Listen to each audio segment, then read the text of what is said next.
Well, welcome, guys. So yeah, Wedding Cinema 101 with Paige and Corey. Hi, guys. So let's go ahead and just get started. We're going to be taking you guys through kind of a little bit of everything, a taste of kind of your pre-production, take it into production, we'll bring it into post and deliverables as well, right? So step one is just kind of a little bit about us, right? We are East Coasters. I am a Long Islander. She is a Floridian by trade. Sunshine State is where we met. We both went to Flagler College together. We created Going Home Productions while we were in college as a way to be creating and making art together in between classes or whatever we had to do. It was just a way to keep us doing our homework, making us shoot, making us create stuff. And then soon after that, we moved from Florida to New York City, put everything that we owned into a car, and we drove our way up here. And that was because I got into the School of Visual Arts graduate program. So that's where I went to for my, my master's in digital photography. While I was there, I was also interning with David LaChapelle, kind of juggling all of that. And this was my first job out of grad school. It was with B&H for the marketing team, the road marketing team, which means I travel 200 plus days a year on the road for B&H at trade shows, workshops, all over the world. So it's a lot, but it's good. It's fun. And then October 8th, 2016 happened. That was our wedding date. So we are recently married. We just hit our 1-year mark, which is super cool. And we have been under a little bit of rebranding lately. We've been trying to harness our voices and figure out exactly where we want to take this as a professional company, hopefully for the future. Something to aim for. Yeah, and it's just kind of one of those, with kind of moving forward with this kind of rebranding, things like that, just trying to stay current and trying to keep ourselves kind of, again, progressing and kind of trying to enhance our offerings as a production company. So let's get into it. First thing that you really want to kind of try and define, right, is going to be your style and your voice. This is, you know, your identity, your truth, right? So first things first, identify your style. This is going to be really hard at the beginning of your career. It's going to be almost impossible, but it's probably one of the most important things you can do, right? So go out there, get inspired, right? Start watching YouTube, start watching Vimeo channels, following some Instagrammers, Pinterest, Facebook, anything, right? Start to view the content that others are making, right? Because this is essentially what else is in the marketplace right now. These are the people that other people are comparing your work to, right? And I think your identity is going to change quite frequently throughout your career, and that's okay. I think we're always going through identity crises or learning how to adapt to new trends or the new times, whatever it may be. But the real idea behind that is to find what makes you uniquely special and uniquely you, and really stick to that, because that will be your biggest selling point. Yeah, and I mean, especially at the beginning, it's hard because I have a nice fancy camera, right? Shoots real good pictures.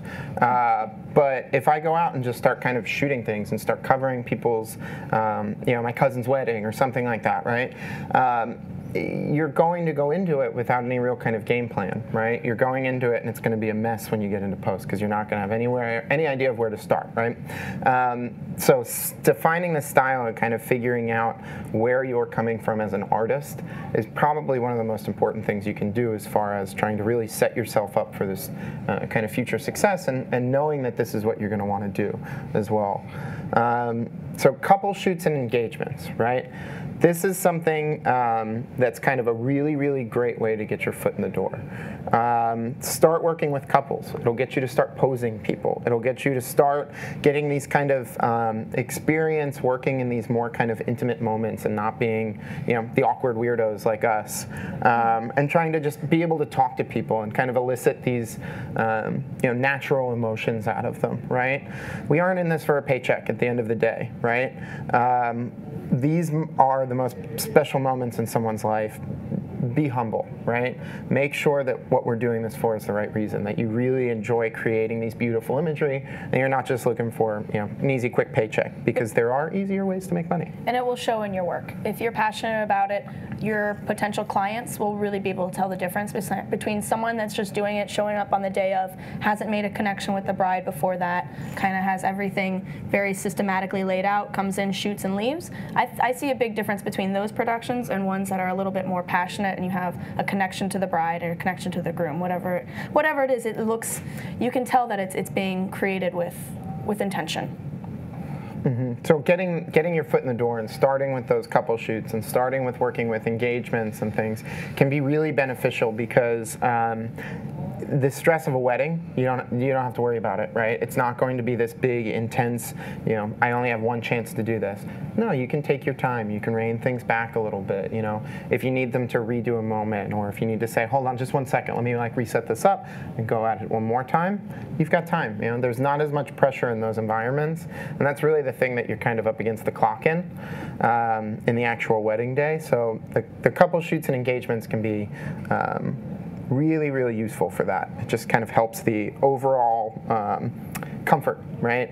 The hardest thing is having experience to start working, right? How do you get the experience? Well, you do work, right? So you can't go out and shoot a wedding without knowing what you're doing at all. So the couple shoots and engagements are really useful for that. Lean on your friends. Sometimes we just feel in a rut and we need to try something new. We have techniques that we want to try, or we just want to be creating new lenses, some new content. Cameras to test. We reach out to friends of ours, engaged couples, whatever, just boyfriend, girlfriend, or just friends, whatever it is, just go out, create content, work with somebody. Sometimes it's even more awkward when you know them, and that's okay. Push yourself. Get into awkward positions so you can train yourself how to work in the super awkward positions during wedding season. Exactly. They'll be way more helpful in the future as well. So, branding and your clients and what that means to you, right? So you really, really, really want to make sure that you cater to your clientele. And what that means is your design and aesthetic should really speak to the type of clients that you'd like to work with. So things like your website, your social media profiles, all of this should be kind of targeted at the demographics that you're looking for, right?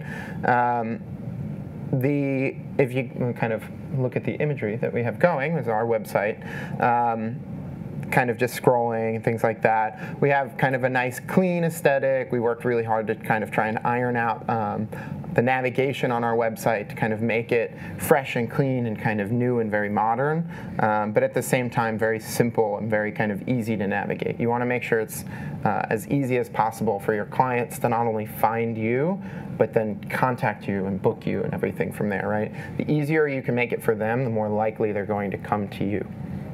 I like to recommend when building your website, the less clicks to get to what they're looking for, the better. The more that you're asking out of your clients or your potential clients, the quicker that they're going to be disinterested and click X out of your website. If there's too much going on, too many buttons to press, too many tabs to go through to find your contact information, to find your portfolio, whatever it is. You don't need that many tabs. Make it simple, make it easy. If you do something besides weddings, separate the content. Perhaps make a completely different website or a completely different section of your website for the family portraits that you do or the concerts that you shoot, whatever it is. Try and separate it and make your website clean, easy to navigate, and really cater to your client. And I say that because if you look at ours, we go very minimal. I love taking very minimalistic shots, and I hope that my clients will understand that as soon as they come to our website. They know what they're going to get out of us. Mm-hmm. And that's very important because you don't want to be having to field a lot of questions or inquiries for either styles or subjects and things like that maybe aren't in your wheelhouse, right? Like again, working with a lot of kind of younger and kind of maybe these kind of fresh out of college and kind of millennial crowd, or are you working with maybe someone in kind of their 30s or in their 40s or kind of later in life getting married and things? There's totally different markets, right? There's whole separate areas that are kind of needing to be fulfilled by photographers, right, and videographers. So catering to your clientele, make sure that they are finding the people that are right for them as well, right? Because it's not good to shoehorn yourself into another style. The last thing you want is to just take a job and say, yeah, sure, no, I can do that, and end up realizing halfway through that you kind of have no idea what you're doing, right? You want to be comfortable, and you want to make sure that you're doing what you're familiar with and what you're comfortable with. So there's this term lanyap that we like to use often, just as a way to kind of remind you that it's about the little things. Pay attention to details and try and make sure that, again, things like the click-through. How many clicks does a person have to make just to get to the booking or the contact page on your website? Those little details are huge, right? Those are the things that are going to make someone go, you know what? Nah, that other guy's site was so much easier. I'll just go with them. Lanyap, the definition of it is truly just a little something extra. So I try and think of that with every single thing I do. I find most people will do the bare minimum because it will get them jobs, it'll get them money, but I want to go above and beyond and make us memorable, and not only memorable as a business, but as people, just to connect with people. So I really try and think of the littlest details, anything extra that I can do from the day of to post-production to their deliverables, whatever it is. Just do something a little bit special that will separate yourself from other people. That's really what gets you up over the top at that point, right? So first meetings. This is kind of one of the first steps of speaking with clients, and honestly, it is super important if you can do it. It will make the wedding day so much more comfortable, not only for you, but for the couple as well, right? Because now they're not meeting a stranger. They're not meeting this person with, you know, a big giant 5 pounds of glass in front of their face or something like that, right? They're just meeting old friends. They're just seeing someone that they haven't seen in a couple months, right? It's a much more relatable. It's easier to get them to kind of interact with you and things like that. Again, you're old friends, just having a chat, right? We like to grab coffee if they're in the area. That's easy for us, but don't be afraid to have a Skype session or do something like that if they're across country or around the world, whatever it is. Making that connection first not only is helpful for them to understand who you are and feel connected, but sometimes you might meet the couple and think that this just isn't right, we're not clicking, and maybe it won't be best on their wedding day. And they really do deserve a video team, a cinematography team, photo team, whatever, that connects with them and clicks with them. So if it's not right for you, it's all right. Feel that. You might take the hit and you might lose the money, but really, again, it goes back to being passionate about what you're creating. If you don't feel that connection with the bride or the groom or the wedding in general, you might not be able to create as great of content. So meeting first is great for us, and sometimes it's great for them too, because maybe they don't like us either. Maybe they hate coffee, which would suck. Yeah, I don't know if we could shoot a wedding if they don't drink coffee. So it allows you really, I guess, to feel the couple out, right? It's important that you guys are both on the same page, that you get along with the couple, that you have similar kind of personalities and things, that you're not just going to be totally, you know, butting heads or something as far as style and kind of thoughts of how things should go from there. So it's really, really useful. And this is something that, like, we try to make sure that when we go to a first meeting, we have a series of questions with us, right? Things like, where is the venue? How many people are going to be in attendance? What moments in the day are going to be most special to you? What kind of ceremony is it that you're even having? Is it more traditional? Is it a little bit more, again, kind of non-traditional or funky or modern? Is there anything on the website that attracted you to us? That helps a lot, because a lot of brides, I mean, all brides are different, and they're going to want a little bit of a different style for everything, which is okay. They deserve something unique. But if someone comes at us and is like, I love this one video, it was high-paced, energetic, that's what I want, then we have an idea of why they like us. They come to us and they say that really slow-paced, cinematic, more dramatic shots were what I love, then we know, and we can help cater towards that. So it's just really important at the beginning to manage expectations, and this comes down to even things like, for example, and the thing that no one wants to talk about, which is money, of course, and things like rates and how much things are going to cost, various packages that you guys have, and starting to discuss these different rates with them. This stuff's all super important, and this is literally things that you should get done before any kind of booking, right? You want to make sure that they know all of the details, all of the nitty-gritty. Don't feel afraid to send them off a copy of your contract, right? Make sure they have a chance to read over everything. So that leads us into our next segue of securing payment. Don't forget your sales tax, consider that, and contracts as well. So as far as payment goes, we accept cash, check, PayPal, Venmo, carrier pigeon, quite literally any way you want to get us funds, we'll take it. Pay us. Just pay me and I will show up. It's crucial to make it easy for your clients. Again, same thing. If you make it difficult, if you make it a whole long thing, well, it has to be a money order and it has to be sent to this address by this day. Or if the more kind of restrictions you make on this, the harder it is for them. The easier that you can make, essentially just make getting paid, the faster you're going to get paid, right? Things like maybe set up a pay portal on your website. Literally all it is just a PayPal link. They click the button, pay you, done. Shows up in your PayPal account, right? Amazing. Don't forget things like taxes, though, right?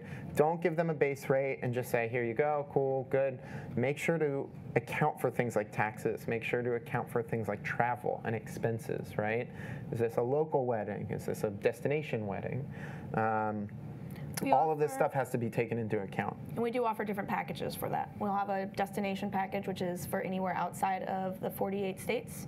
The contiguous 48 states, is that right? Contiguous. Thank you. Yeah.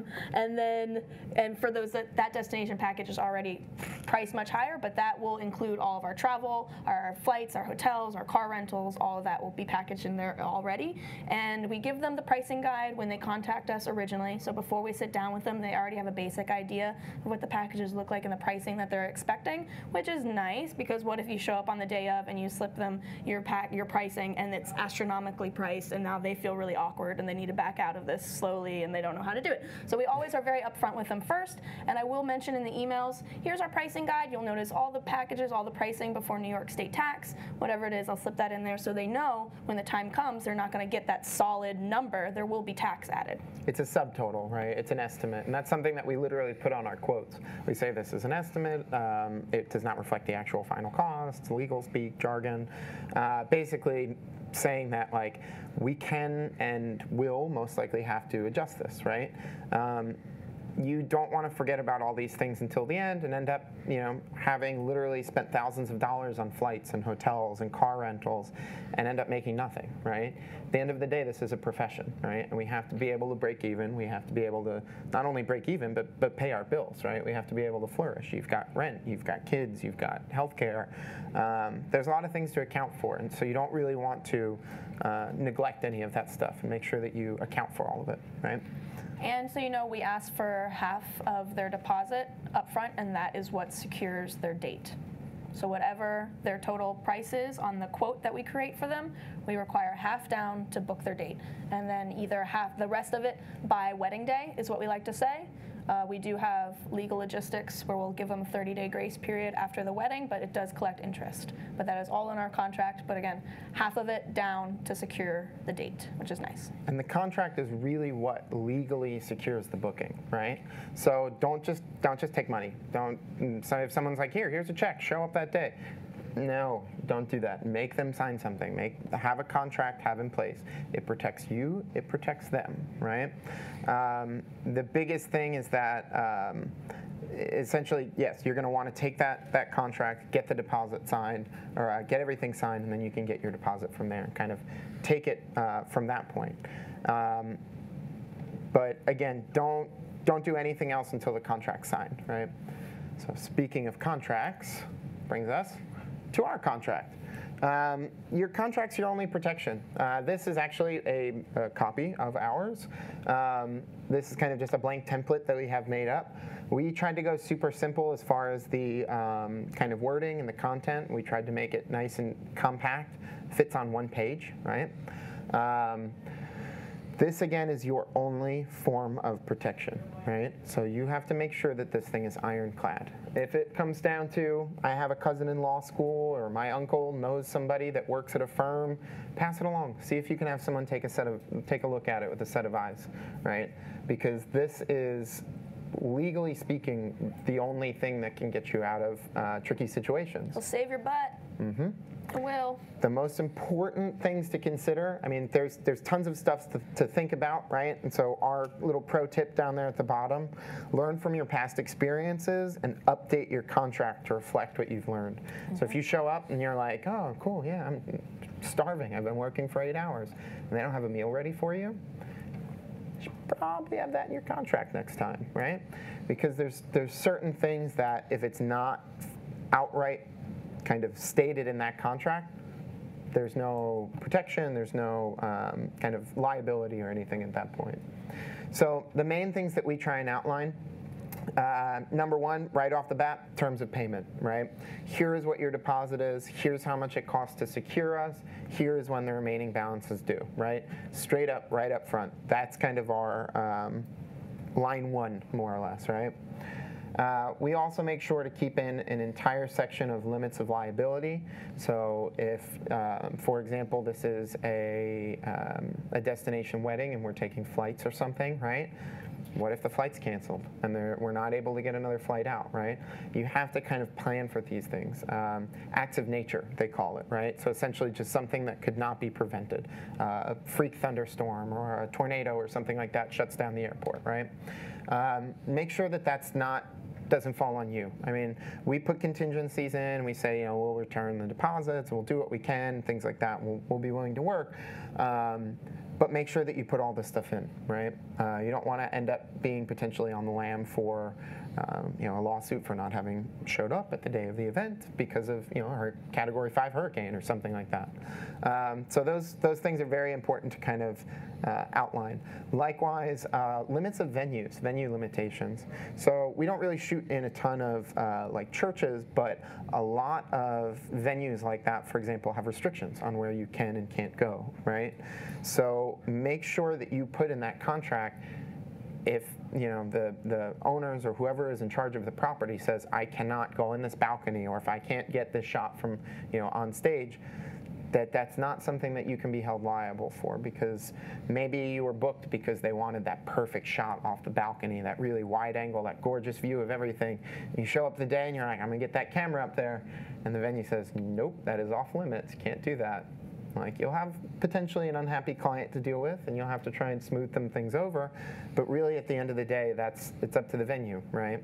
This also helps with emergencies. Heaven forbid you get your memory card stolen, or you have a corrupt file or something that is completely out of your hands. But what if the first kiss is now missing? What if you went to get that first kiss picture and now they're corrupt and something happened, or your computer shut down while you were editing, or whatever? We know things happen. The liability, the terms of liability will help save us. We say that we will not promise any specific shots. So of course we're trying to get everything that we can, but we can't handle all of these hiccups and situations that come our way. And knock on wood, we haven't had any issues yet. But sometimes it happens, and the last thing you want is to get sued because they did not get what they expected from go viral on Petapixel. Yeah, you don't want to go viral. Yes, exactly. Cool, so I mentioned it before, meals and breaks, definitely something to include in your contract. Wedding days can be long, right? 8, 10, 12 hours sometimes. Certain ceremonies and certain religious faiths can be even longer than that, right? So make sure that you outline these things. If you're working 8, 10 hours, you're gonna need to stop to have a snack. Bring granola bars, take something with you. We like to typically make sure that we put in that we request a meal, one of the vendor meals. Most weddings account for a plate for a lot of the staff, DJs, things like that. So we make sure to put that in there and just try and get them to set us something aside and get some yummy steak or lobster or something like that. And I think it says also that if we are not given a meal, we're allowed to take like an hour break. Because we'll have to go out and find something, right? We just shot a wedding out in Joshua Tree National Park. Had they not offered us a meal at the wedding, it would have taken forever. Would have been a 2-hour drive, honestly, probably to go find an open restaurant. So thankfully, we didn't have to worry about it. But you have to make sure to pad for those things. Where is there other options? How remote is this location, right? And what you're doing is a lot of laborious work. So you do need to eat something. You need to drink water, hydrate yourself, give yourself energy. So we definitely protect ourselves that way to make sure we can always have a break to get something in us to help with energy. Mental exhaustion will hit way faster than physical exhaustion. You'll be out, you'll be lining up that shot, right? It's a beautiful, perfect angle. The bride walks down the hall and you just flub that focus, right? And you're like, why did I just do that? Because you're hungry and you need a snack. It's the Snickers commercial, right? You're not you when you're hungry or whatever. It's same concept. You need something to eat. You're not thinking straight at that point, right? Get some sugar, even a granola bar, something that sticks with you, right? other things we outline in here, deliverables. So we make sure to manage the expectations of what the client is getting, as well as things like, for example, who owns the copyrights, right? So everything for as far as we're going to give you videos that you can post on social media. We're going to give you all of your footage on a flash drive. We'll give you an album, whatever. Anything that you're planning on having as your package of deliverables should be stated in this contract right now. Again, manage the expectations. And again, copyrights. So we make sure that it is mentioned that we maintain the copyright of all of our images.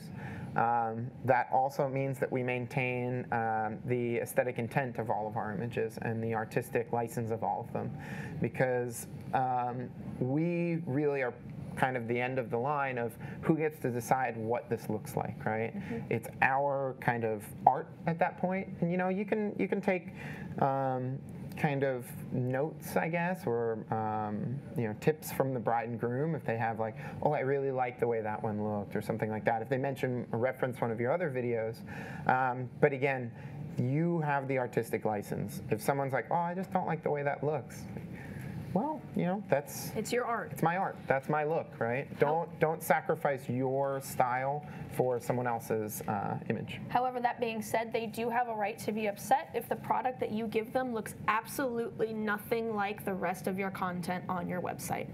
So if you go in, you're like, I'm going to do all of this on like Super 8mm film, and it's going to be awesome and artistic, and it's weird and crazy, they can sue you for that because it looks nothing like what your website looks like. Therefore, their expectations of what they are getting never happened. They did not get what they saw on the website, what they consider our work. Okay, so to bring it all back, right? Identify your style and your voice. That's why this stuff's so important, right? Because honestly, you're identified off of your style. You're identified off of your voice, right? So avoiding kind of any confusion of like, well, I was expecting, this kind of like Super 8 film or something like that. If I've never shot film before on any of my wedding videos, what made you assume that I would be shooting film today, right? So again, it's all about protecting yourself and again, managing these expectations. As much as you can fit in here, please do. Don't go handing like a 25-page contract to your bride and groom. No one's going to read it. No. And that's probably even worse. So make sure that it is nice, it's succinct. You want them to be able to read everything. You want them to know everything that's in here, right? Likewise, don't use any crazy kind of legal jargon and make it sound too confusing or anything like that. Make sure that it's easy to read. Make sure that it's understandable and that there's no chance of confusion as well, right? Or any way to misinterpret anything in the contract. And admittedly, our contract has been pieced together over the years.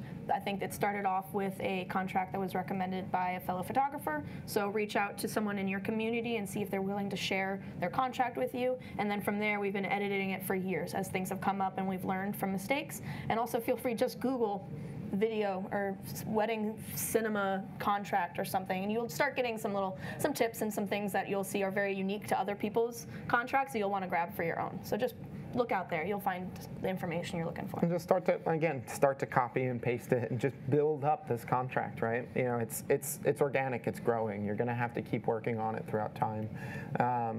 Specifically because things change, needs change and things like that. You want to make sure that, again, anything that you've learned from these past experiences that have come back to bite you, make sure to kind of account for that and make sure to reflect that inside the contract. So our kind of next area, packages, right? So this is really where we start to get into what is it that you're actually doing, right? What are you going there for? So packages, are you going to do this as like a cinematic piece, right? Is this going to be really kind of stunning and more kind of narrative in terms of editing style, right? Is it going to be more documentary? Is it going to be a little bit more maybe kind of fly on the wall and kind of trying to just get the overall kind of look and feel of the day in a more kind of documentary sense? Things like time limits, right? what about a 3 to 5 minute piece versus a 6 to 10 minute piece, right? Start to think about the various offerings that you can have for your clients, right? And these are things that you should make really easy to understand. And again, on our website, we have all of these listed, package A, package B, whatever, however you want to list them, right? Make sure that you have all of these things kind of figured out. And again, this leans into your style and it leans into kind of what your aesthetic is. We tend to prefer going with the more kind of cinematic, some of the more kind of bold and epic kind of styling. And just knowing kind of where you're coming from and what you're capable of, again, can help kind of influence what packages you're going to be offering for your clients. So again, define your video style. This is really kind of paramount to a lot of this stuff. You know, do you shoot cinema? Do you shoot something that's going to have more of this kind of film kind of look to it, or do you plan on, you know, putting multiple cameras around and just getting this kind of full coverage, right? More traditional wedding video. And this is huge, because depending on what they choose, that's going to completely alter the gear that you're bringing, the way that you're going to perform the day. A lot of people think that just choosing the documentary style is going to be cheaper and easier for you, but then we know that means far more audio gear, that means a lot more film, a lot more B-roll. If they want all their speeches filmed, all the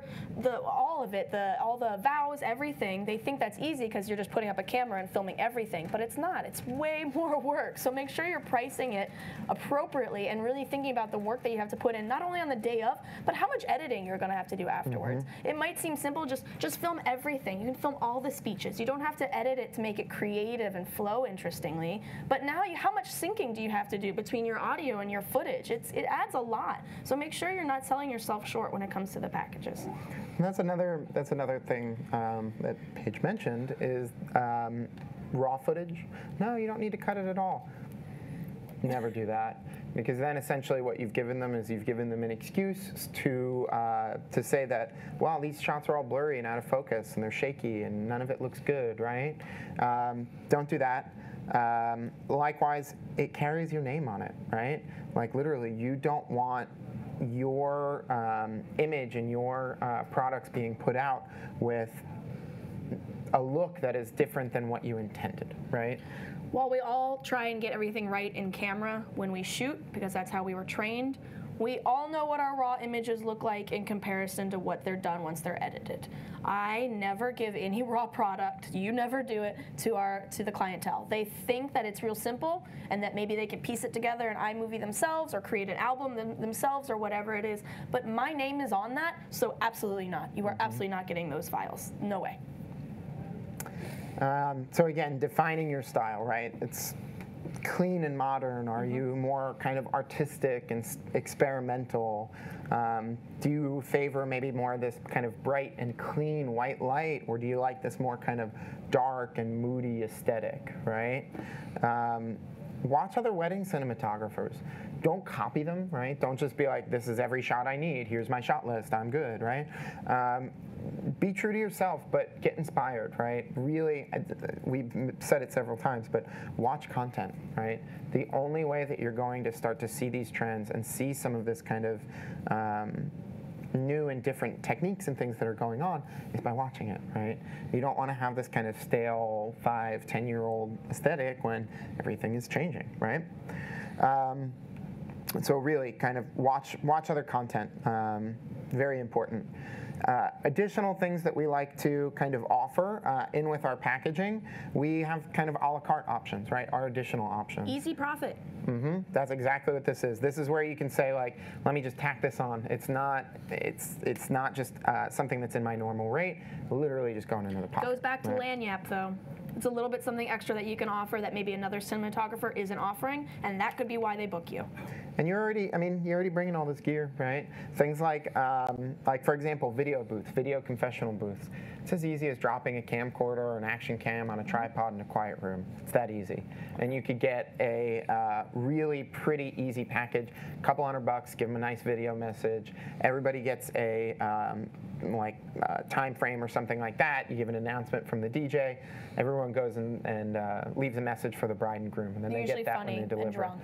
They get weirder progressively throughout the night. Yeah. So they get really fun because it starts out very like serious, and it's like, oh, we love you so much. You guys are our best friends. And then it just descends into dancing and singing and ridiculous. Yeah. But the bride and groom never see that footage until we give them their package at the end of everything. So it's something a little bit special and extra, and it's messages from the guests. So it's something that they are really enticed to get because it's so special and unique. But really, it's so simple on our end. It's just a little bit of easy money. Mm-hmm. I'll admit it. Right, LED light, LED light and a camcorder. Mm-hmm. Good, done. Right, don't go too crazy with it. Other things, right? Live streaming. Live streaming is becoming more and more common. It's becoming easier and easier. We are live streaming right now. The basic kind of premise, right, is just an internet connection, right? A lot of camcorders now have all these kind of streaming capabilities internal. All you need is Wi-Fi or an Ethernet connection. If you have a laptop with you or one of these third-party devices from Teradek or Livestream or something like that, you can easily get your footage streaming to the web. Facebook Live, right? Stick a GoPro up in the altar and stream it to Facebook Live. Now Grandma and Grandpa don't have to travel halfway across the country to be able to experience it right up in your face and, you know, fisheye. But really easy to set up, and it's, again, becoming easier and easier. GoPro's literally just linked to Facebook Live. It's super simple. Go. And then it's just streamed out to the web for all their friends. 360 and VR. That's something kind of, you know, maybe a little less common yet, but as we kind of the technology enhances, it's all the rage right now, right? And these cameras and stuff and the software solution, the hardware solutions, are becoming much more affordable. They're becoming much more commonplace. Things like the Ricoh Thetas, the GoPro Fusions, right? Doesn't that do 4K now? I believe so, Theta? yeah. It's like this big, and it does 360 and 4K. You can get some really awesome options, and again, it's just something different and it's something new. It's something that you can offer your clients that maybe people haven't seen before. And again, the GoPro Fusion, I mean, that's pretty easy setup. It's not like kind of hobbling together a bunch of like multicam rigs or anything like that, or these really kind of specialized manual stitch options. A lot of cameras are doing this internal stitching, and they're kind of prepping and getting these files ready so that you don't even have to do any of this manual work. So it's becoming easier and easier to offer this as a kind of another added little bonus there, the lanyard. And I'd like to give a shout out to a fellow husband and wife video team, White and Reverie in Colorado.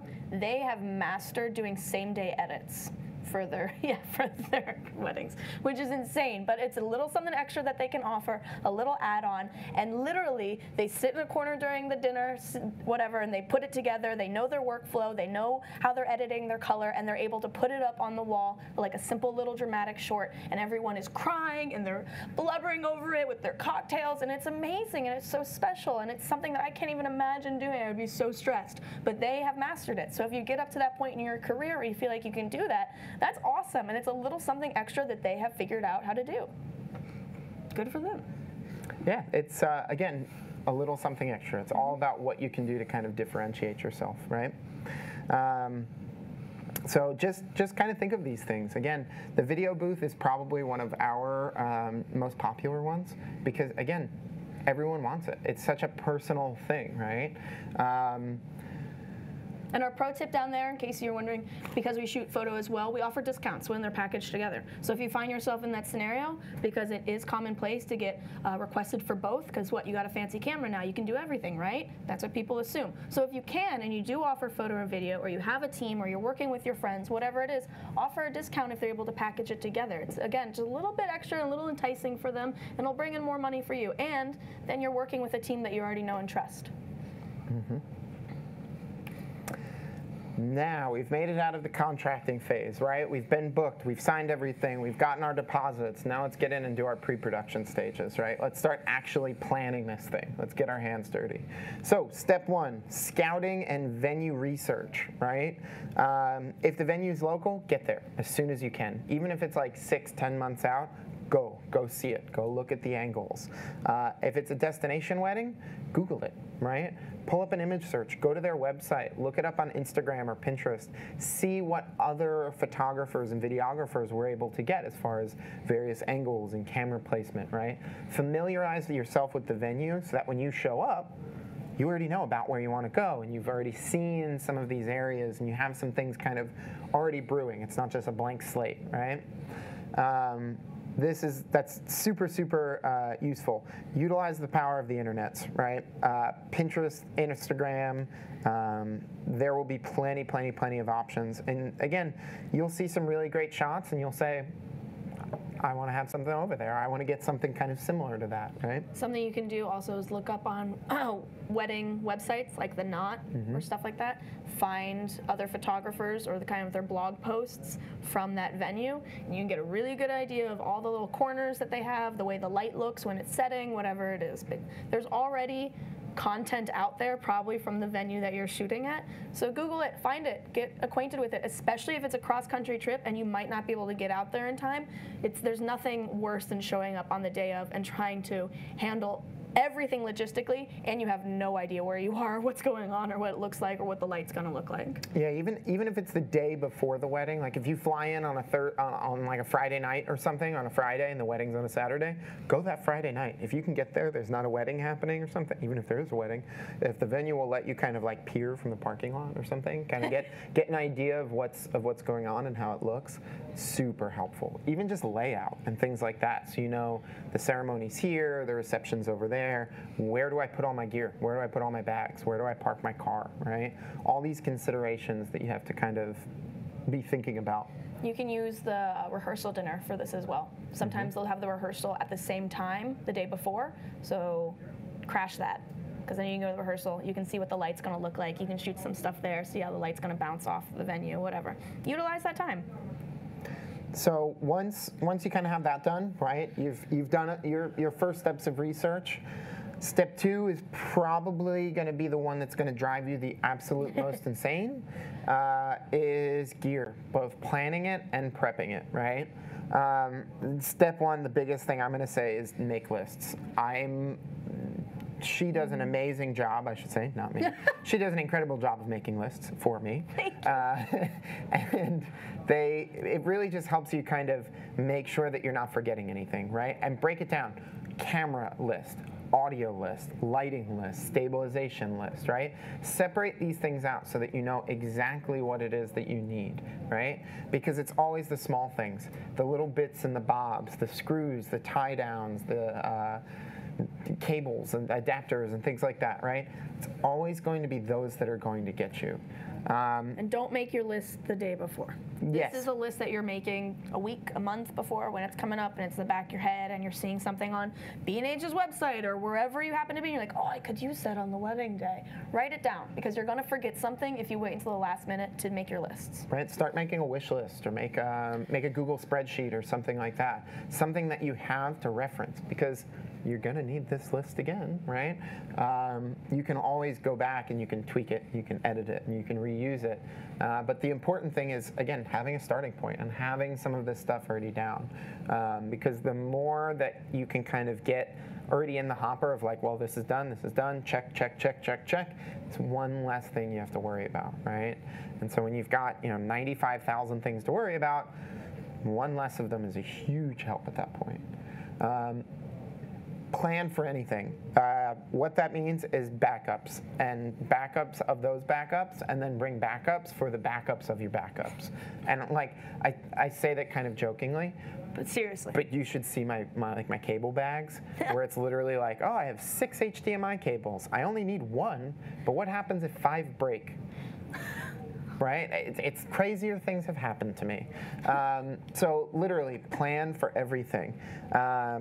That includes things like batteries, right? How many does it say your camera's going to use? Well, my camera's runtime's 3 hours on a battery pack. I only have to shoot for 6 hours. Cool. I'll bring 2 batteries. No, it takes 6, right? What happens if one of them dies? What happens if one of them didn't charge, right? Water gets in one or something in your bag or something, anything, right? Plan for anything. That's the biggest piece of advice. Like in today is plan. Just plan everything. Everyone's trying to carry less gear with them, and I understand that, and I get a lighter bag is nice. But if I at least have a hotel room or I've got a rental car with me that has the gear in it, I'll overpack. I admit it. I bring way too much stuff. I get overcharged for heavy bags, but I'd rather have everything that I possibly could need than not having it. That's my personal take. Some people would prefer to go all mirrorless, super light. You bring your 2 lenses that you need, and that's it. You're done. But I'd rather not. And if you're concerned with again, travel, like you're concerned with what can I fly? Do I have to check this, or do I have to put it in the overhead, or what? Right? Ship it. If you've got time, just ship the gear. FedEx, UPS, they'll insure it. Then if something happens to the gear, you have an insurance claim, if nothing else. If you get on an airplane and you check your bag, right, and something happens to it, there's no insurance protection there. It's just, well, you broke your camera, I guess. Maybe you shouldn't have checked it. Like that's kind of about where it ends. So if you don't want to have to carry this stuff and you don't want to have to like schlep all this stuff around, certainly even shipping it can help with stuff like this. And we've known to rent gear. Yep. When you rent gear, a lot of times they can send it to the hotel that you're staying at the venue or whatever it might be. Way easier that way. Local rental houses, online rental houses are your friend, right? Things like tripods, things like sliders, cranes, the equipment that's too heavy or too large physically to travel with, you can get local, right? Don't have to worry about bringing, your Video 20 head or something like that, really big, heavy equipment. No, just pick it up when you get there, right? It's much easier that way. Like if we do like a mail order rental, have it dropped off at the FedEx shipping center and pick it up there when you get there, right? There's plenty of options, and there's ways to make this easier on you without just, not bringing things.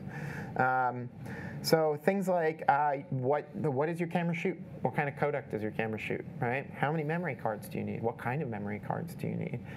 What size memory cards do you need? Are you shooting in 4K? Or are you shooting in 1080? Are you shooting in 6K, 8K? How much storage do you need? Not only that, do you need hard drives? Do you have anything to put the footage on once you've captured it? Literally all of this stuff counts, right? Are you shooting RAW? Do you need to worry about having a computer that can process it? The big thing, again, how many cards do you need? More than you would assume. If you have, it's a really great app called Cameras and Formats. It has a bunch of different cameras listed in it. You can put it in. It'll give you the codec. It'll give you run times for it, which is great. But I would like double the number of cards it tells you, unless they're like super expensive. But like, try your hardest to bring way more media than you need, because the last thing that you want to do is trying to media manage in the middle of the day. And like, I've been there, right?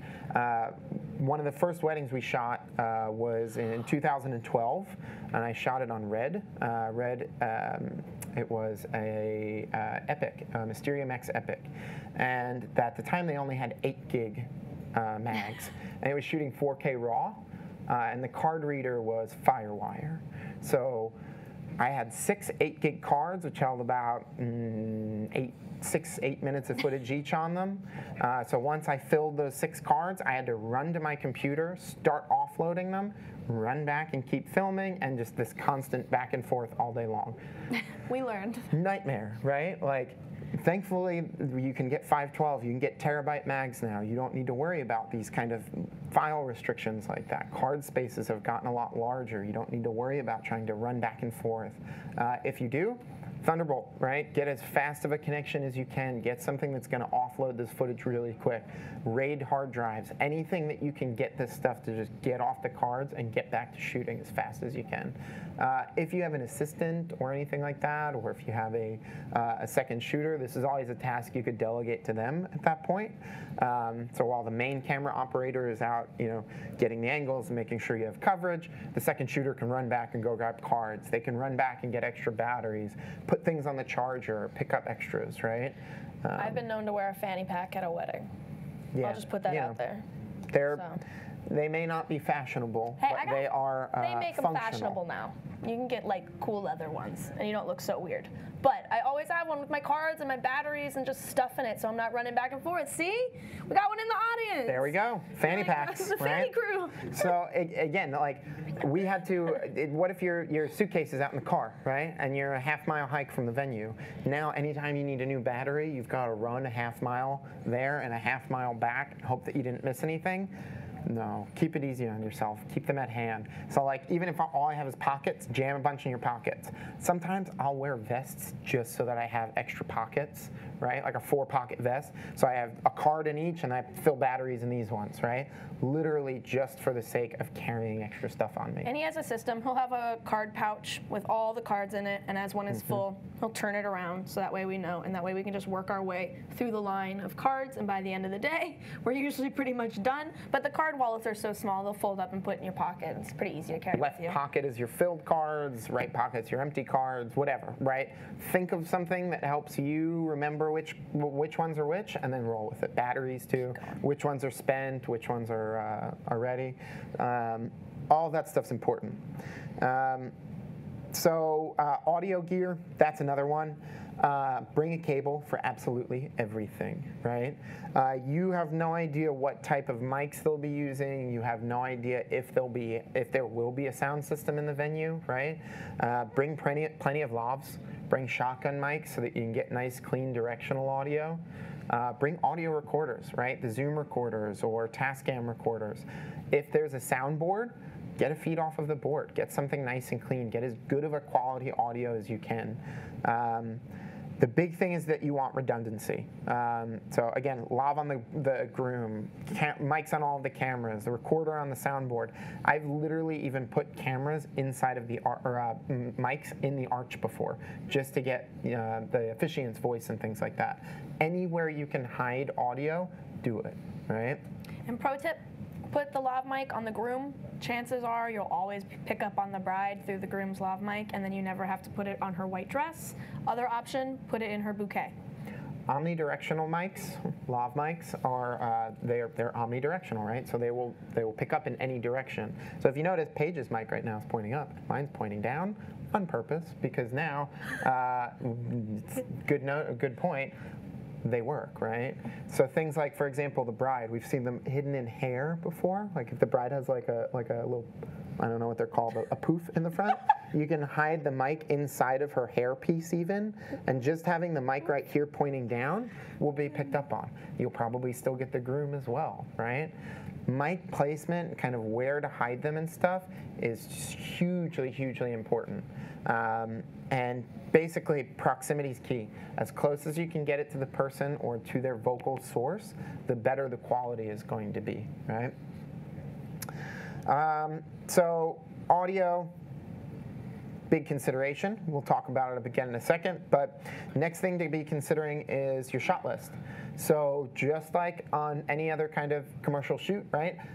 Plan a shot list, plan something. This is going to help you from feeling overwhelmed. This is what's going to prevent you from showing up on the day and be like, well, I have to go do this, and now I have this, and now I have this, and this, and this. It's like, you're going to go crazy. There's too many things in your head to try and handle all at once, right? We all have very typical shot lists where you have your known shots that you're going to get, the dress, the first kiss, whatever it is. But the reason why we like having shot lists, because then add in the one that you want to get really creative with, or you want to try something new, or you want to make sure that you have time to do something funky, or play with your tilt shifts, or prisms, or whatever it is. Put that in your shot list so you don't forget it, and it'll give you an idea. Then once you're figuring out your storyline, it'll help. It'll help you to make sure you're not missing any of those important moments, any of those key things, the cake cutting or something like that. It might not maybe seem as impactful to you, right? Like maybe it's like, it's not like pretty, it doesn't really read well on film, right? Like, that's a really big moment in someone's day, you know, the cake smash in the face or something like that. Like, it's so much fun, and it's like, it can be really meaningful to people. So make sure not to miss those moments. And the shot list is really important for that, because now you've got it. You literally have it down. You know what you're going to do, and you know where you've got to be at what time, right? So that's, keep it general if you have to, but definitely make sure that you keep thinking about it. And as you grow and as you kind of progress, you'll start adding to it, and like, you know, the creative shots and the interesting shots will start taking their places. But again, it's really about making you feel a little bit more comfortable. It stops that overwhelming feeling, right? Travel packing. So this is an art form. So welcome to the lifelong search for the perfect bag. Nothing ever fits anything right, it seems like. And when you find something that works, just stick with it. We use the Think Tank International Airport rollers because they are compact. They fit in overhead storage on most airplanes. If you get into prop planes and things like that, be careful. International planes and stuff might have different size overheads. Consider that. That's huge. What if you show up for this little international flight, you got your big old suitcase, and like, oh no, I'm sorry, sir, we're going to have to take that from you.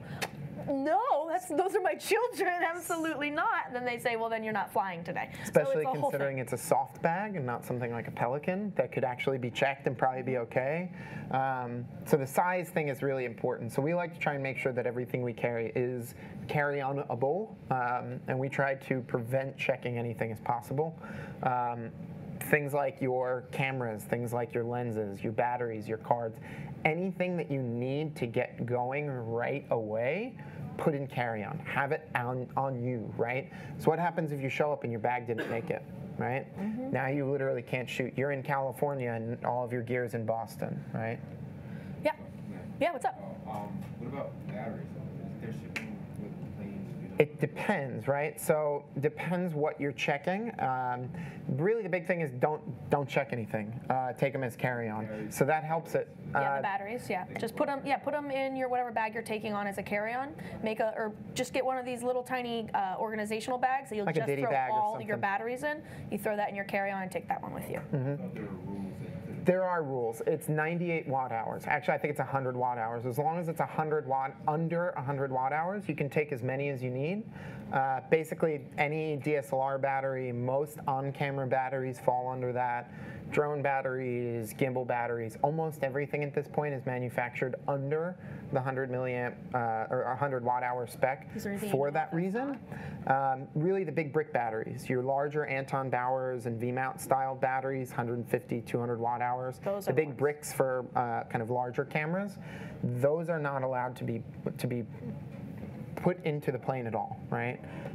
So under 100 watt hours is what you want, and you can take as many as you need, but it's got to be carry-on. So again, plan appropriately at that point. Mm-hmm. And these regulations and rules, they change, so make sure to check with the FAA. Even things like what size your luggage can be. I believe it's something like a maximum of 45 inches it has to be under.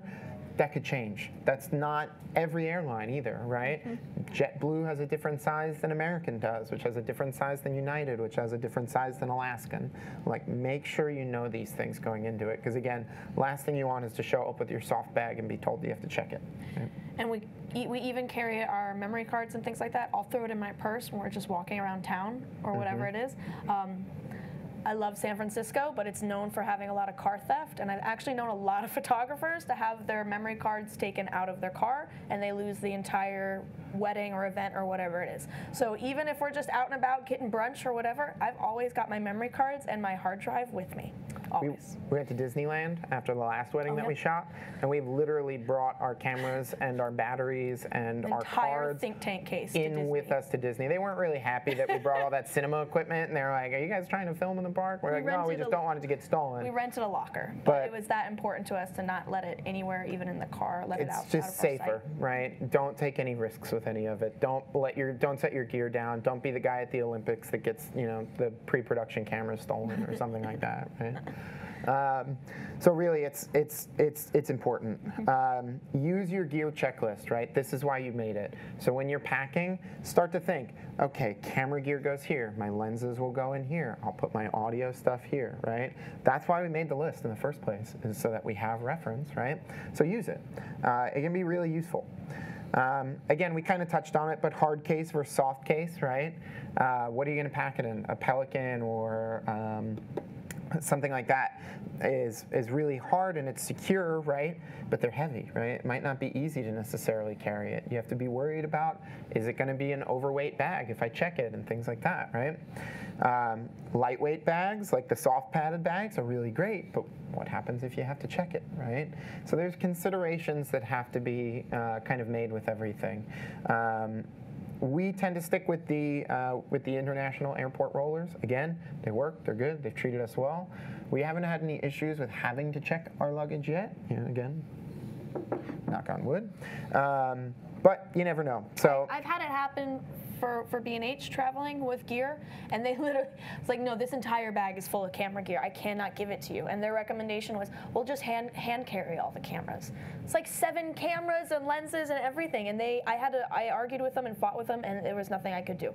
It was either I made it to my destination and I got to keep my job, or I got to keep the cameras with me on the flight, or just not go on the flight at all. So literally, they took it from me, and it happened. So you will find yourself in the situation. Protect yourself, because it gets really scary. And they'll always tell you that they'll treat your bags with kindness, but we all see how they throw the bags on. I've seen those ones, they put it on the conveyor belt, it gets almost into the plane, and then it just drops off 6 feet to the concrete. That will be your gear. Yeah. That will be your gear. I've watched it with Pelican cases. My heart broke a little.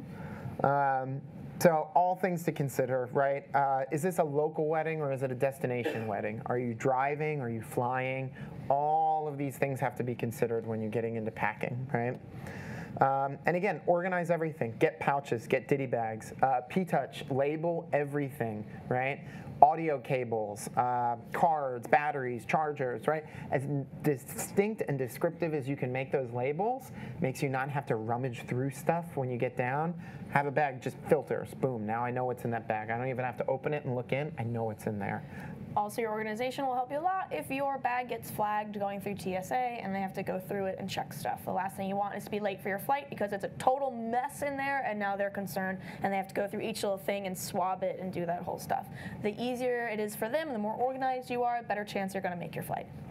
So it's important, and again, even for you, right? You need that one cable, right? That one special proprietary cable that you only have that one. Mark it where it is in what bag, right? Even create I have a running list of notes on my phone of what is in what bag, right? So that once I get to the venue, I know that, okay, the 5D4 is in there, and I've got a C200 over here, whatever, right? I have to know where exactly everything is, so that, again, I'm not just unzipping and zipping and running around like a crazy person. Wasting time, right? Yeah.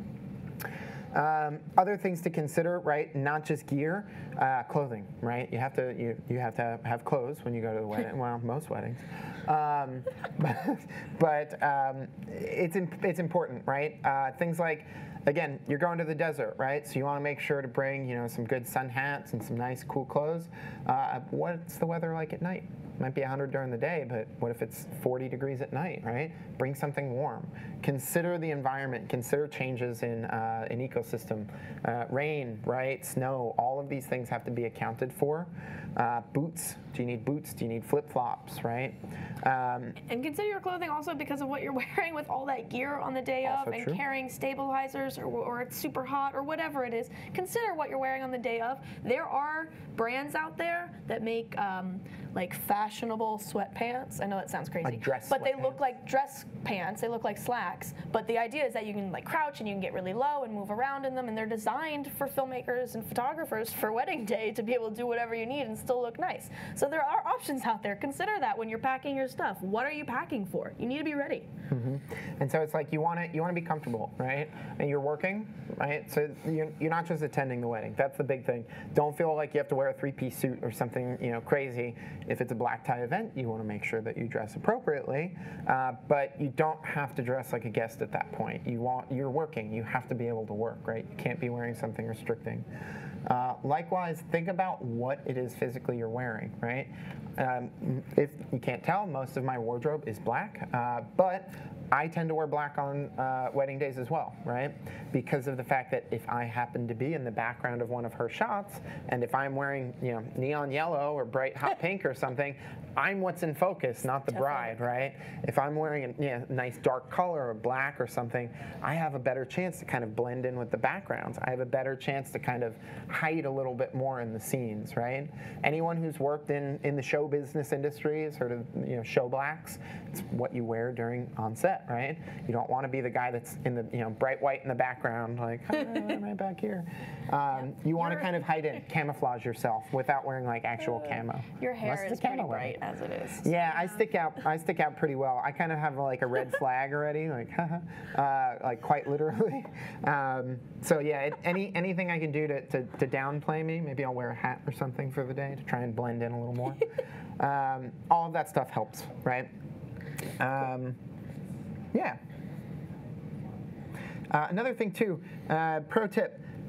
Suggest to your couples to create family portrait lists so that on the day of, you don't have to worry about like, all right, and let's get the family in, and then either no one comes or a horde of people comes at you. When people hear family portrait time, they assume that they're part of the family no matter where they fall in the family lineage, and they will come and they will hoard the area, and then it gets impossible, and now your 20-minute family session has become an hour, and now you don't have time for sunset portraits. So that's homework that we always give our brides, no matter if it's photo or video. Have a list prepared. You can even tell us the list, tell your planner for the day of, have that list ready so whoever needs to be there can be there, and then shoot appropriately. Have one family go up, have the other family go up, and now one by one grandparents can leave first because they would like to sit down first or whatever it is. Think ahead, but that's homework that we always give our bride and grooms because sometimes it can get really messy. Sometimes you have huge, large families. You can have 30, 40, 50 people run over, and there's no time for that. I don't have time for that. And family dynamics are different, right? Maybe grandpa is, he's the patriarch. He's the pivotal person in the role. You want to make sure he's in every single photo, right? Or maybe you don't talk to Aunt Betsy anymore. Maybe she doesn't need to be in those photos. So again, talk to the bride and groom, right? Don't assume anything. Make sure that you know kind of what it is that they would want and kind of go appropriately from there, right?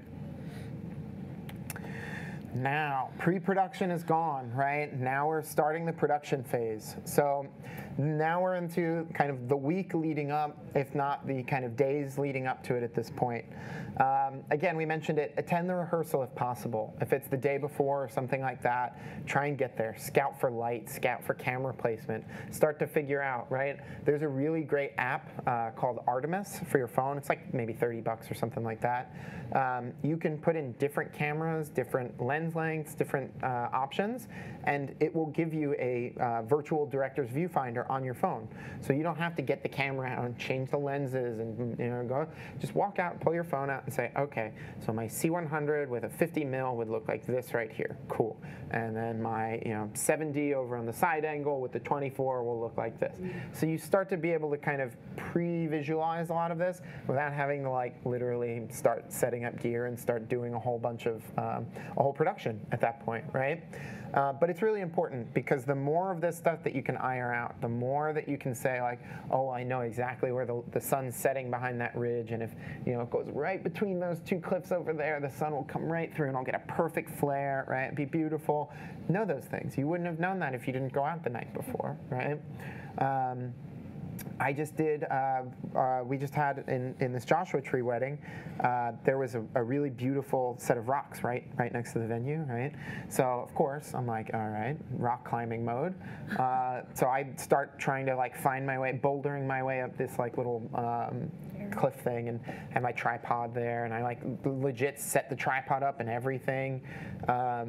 And tried my hardest finding a spot from like this awesome over angle. Everywhere I went had a juniper bush in it, and I could not frame the bride and groom up at the altar without getting that bush right in between them, right? I scrapped it. I spent about an hour looking for a spot that night, and it didn't work. So I knew the next day, I wasn't even going to mess with it, right? I didn't show up and try and spend an hour that morning trying to find camera placement. Or, worst thing, just set the camera up and hope that the shot would look good, and then boom, the bride and groom walk in and there's that juniper tree, right? It's really, really imperative for kind of trying to figure out exactly where you're going to be doing a lot of this. And even though you might be looking on your weather app for the sunset time and planning your portraits for golden hour, what if the area that you're in has a lot of foothills or mountains or has a lot of trees and a lot of shade, and so your sunset says 7 p.m., but really the sun is going to dip down behind those mountains at 6 p.m., so you need to be ready to do your portraits by then. Whatever it is, if you're able to actually scout the location around the date and the actual time of the wedding, you're going to save yourself a lot of stress the next day. Even here in New York City, right? You got all these buildings around. Maybe after 4 o'clock, the light just does not hit in that venue anymore through the window, or it doesn't make it between the buildings or something like that. Something you need to know, right? Story arc. This is something that's going to be different for every bride, but it's something that you need to begin considering even before you start shooting. So we kind of have a general idea in mind of kind of about how we want the flow of the piece to go. But as you start to kind of meet the bride, and you meet the groom, and you start to kind of meet their family, you hear from the best man, you hear from the maid of honor, and you get to hear dad's speeches and things like that, right? It starts to really kind of help shape that narrative just a little bit, right? And it starts to it should help you start to kind of push you in the direction of, not only the shots that you need to be thinking about getting, but also kind of how you're going to start assembling this, right? We call it shooting with the edit in mind, right? So you're already planning on editing while you're shooting. This is super helpful because the biggest thing, you're not going to overshoot at that point, right? Because overshooting, like shooting everything, right? This is a common mistake of kind of right when you're first getting started and things like that, is like, I have to film everything. Whether it's because you're just nervous, you're not going to have enough shots, or you're nervous maybe, what if it's shaky, or what if it was out of focus? Maybe you're just nervous that you don't look busy and you just want to seem as though you're looking busy by shooting everything. You don't have to look busy on a wedding day, right? As long as you're getting your shots and you're getting everything done, it doesn't matter if you look like you're busy, right? The big thing is that you know that you're shooting with what you need. You're getting the B-roll. You're getting the appropriate angles, right? You're making sure that when you get into post, you're not going to have 10 hours of footage literally to have to go through and sort through to look for these moments, right? You're going to have nice, succinct, good clips to go through and say, like, I'll pull this, I'll pull this, I'll pull this, right? So shooting with your edit in mind is very, very helpful.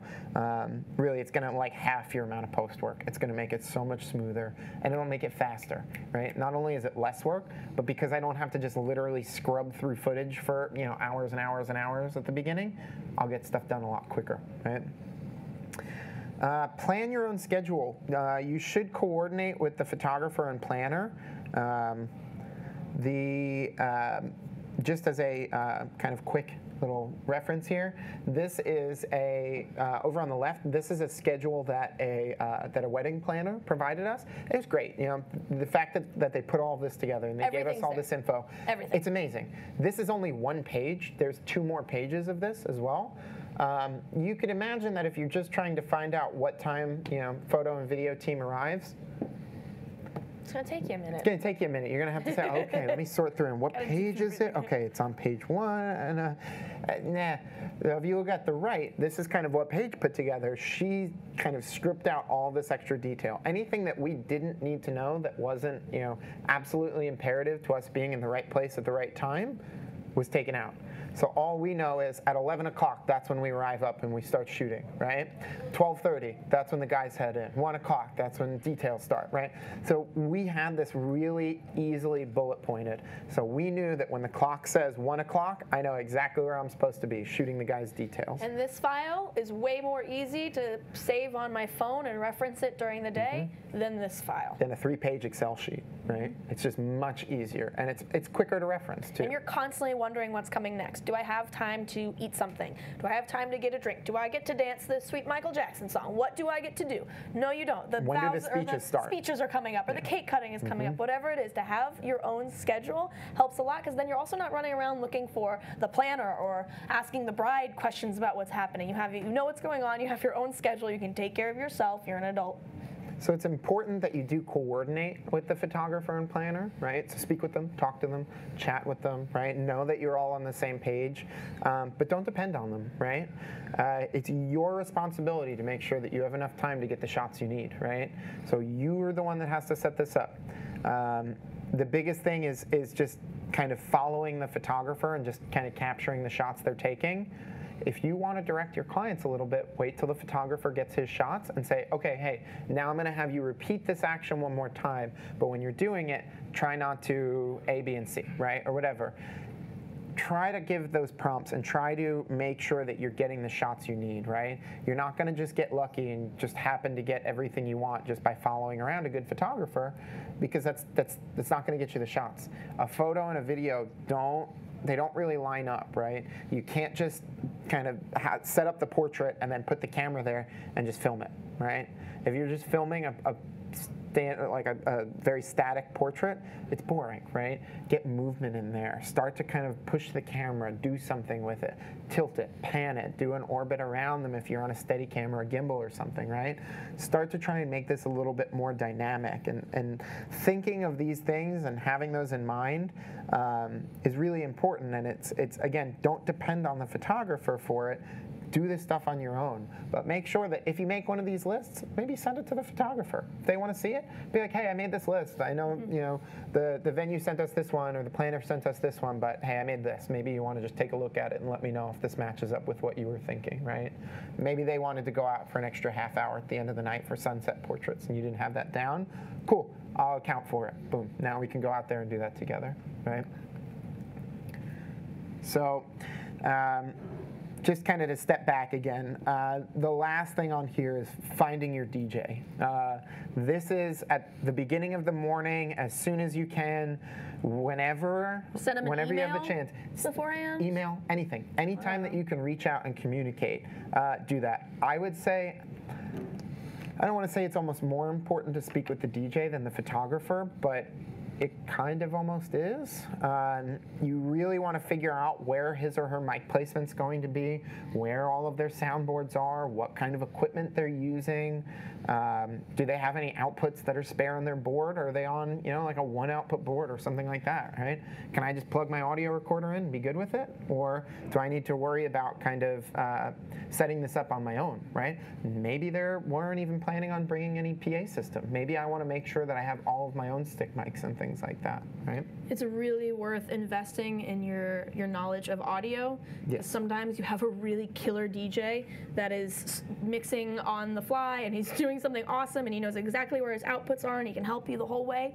And sometimes you get a DJ that just happened to be a friend of a friend and they're at the wedding working, and they're not positive. Make a pretty good Spotify playlist. They're not positive what you're asking when you ask for the outputs, and they're not sure what to do. So if you understand audio yourself and you have all your backup plans, he has been known to take over a board himself and do it all himself to get it situated and fixed up. Many times. Take the responsibility into your own hands. You are not always going to be able to rely on the DJ for getting great sound and for capturing those speeches or vows. Things like the difference between a line level and a mic level signal, right? The difference between a balanced and an unbalanced signal. Because all of this has to do with what kind of cables am I using? What kind of connections am I using? Am I even going to get an audio feed into my Zoom that's going to work, right? It's definitely stuff. Audio engineering it's something to be taken seriously. I shoot video, right? But I've got to say, audio is probably more important, to be honest. Good picture with bad audio is unwatchable, honestly. It could be beautiful, Oscar-winning imagery, and then you get, it's going to sound awful. You're not going to watch it, right? Meanwhile, maybe the video is like okay, but if it's got stellar sound design and it's beautiful quality sound bites and it's like awesome mixing, you've added Foley and like you've kind of really designed the soundtrack a lot, that'll make up for a lot of kind of maybe errors in shooting, right? People are a little more forgiving when something sounds stunning than if it looks a little rough. So while you're shooting, right, things to remember. Get creative, We've spent so long of like, make a list, make gear lists, make shot lists, get everything down and everything kind of rigidly, structured, right? Break it. right? Start to break it down, get creative, start dealing with some reflections, right? Shooting through windows, get a little funky with it. Do weird stuff. Do some weird stuff, right? Get some tilt shift lenses, right? Get some prisms, lens whacking, right? Take the lens off and just kind of play around with it. Guys, look, tutorials up on YouTube. There's so many funky, weird things that you can be doing now, and they're constantly, technology is always being pushed and pressed to the limits, so they're always coming out with new things to do. Keep up to date on some of the trendsetters on YouTube or Instagram that are making these little videos, and they're gonna come up with really wild edits that you've never even seen before. And a lot of times, you can find those tutorials and bring them into your footage. But again, stay true to yourself. If your style is wild and you have crazy transitions and reflections and stuff, then use it. If you tend to be very reserved and minimal, don't go crazy. Don't get too starstruck by the funky stuff that you can find online. We did literally watch a video pretty recently, and it was it took place, very kind of typical church wedding, right? And then you guys seen those like zoom blur transitions where they're doing like, it zooms in and now it's like a close up on the bride's photo and it flips upside down and it's the priest on the altar and stuff. It was like a standard church wedding, and they started putting in all these like crazy like YouTube transitions, like glitch, like RGB like transitions and stuff. Work. And it was like, it didn't match you their guys style. got some like plug-in packs or something, didn't you? Like it looked very amateur. Like they saw that it was like, ooh, I can drop a bunch of these on because everyone on YouTube's doing it. And it's like, yeah, cool, it's trendy, but it's not timeless. And it's not your voice. Yeah, it's not right. It looks forced. It felt forced, right? Things like funky, weird old lenses, right? Everyone's like, oh, I need L series and I need, the sharpest and the cleanest and the most perfect glass, right? And like, yeah, I get it. I'm totally like a lens person. I have way too many of them, but maybe get some old ones, get some weird ones, right? There's a whole thing on YouTube right now of people taking these like 106-year-old camera lens, like on bellows mounted to an A7R, right? Some weird, crazy portrait lenses that just have like absurd bokeh and like fall off and things like that. You get creative, right? Utilize the technology and don't be afraid to, again, go against the norm, go against the grain a little bit. Things like maybe take a filter and just scratch it up like crazy just to make it flare, right? Vaseline on the filter, that's kind of old school Hollywood beauty style to get really soft blooming highlights. Just play with it, right? Get creative. Don't feel like you have to do everything rigid and perfect and structured. That's what we planned for, right? We've got that down. I know I can handle it now. Now we get the creative stuff, right? Don't forget to eat. I know we said that before, but our pro tip is actually in our contract. We require a guest meal, not a vendor meal. Because you know what a vendor meal is? It's like the bottom of the bin, whatever's we had some left Brussels over. sprouts left. That's all you get, and that's not enough energy for me to keep going for another 5 hours doing this. I need protein. We require a guest meal. Okay, so that's very specific, and not a lot of people do that, but we do. So, haha. Again, don't forget it. And a hearty meal too. That's a thing, right? You don't want to show up in the morning and be like, ooh, I had some, yogurt or some whatever. No, man, go eggs and bacon. Get some oatmeal and chop some bananas in it and like stick a bunch of peanut butter in it. Something really hearty, really thick that's gonna stick with you, right? You want good proteins. You don't want just sugar, right? If you're gonna drink coffee, drink it black. Drink it for the caffeine, not for the sugar, right? All this stuff, that's really, really important. Granola bars and beef jerky. You can't have enough of them in your bag, right? What if you show up and you're like, man, I cannot wait for this vendor meal, and you're allergic to shellfish and all they have is lobster, right? Now you don't get to eat. No, you have a whole horde of Kind bars in your backpack that you've got to go feast on, right? Literally, don't let yourself fall into these. Like, they're not required to give you something you like. They're just required to give you something, right? So bring backups just in case. Again, it's just another plan. So your body really, again, goes back to you can't function without fuel. So another one, stay hydrated. Water bottles, right? Make sure that you can keep, if you get one with like a clip or something, clip it onto your bag and stuff like that. You can't have that stuff getting interfering with you making your imagery at that point.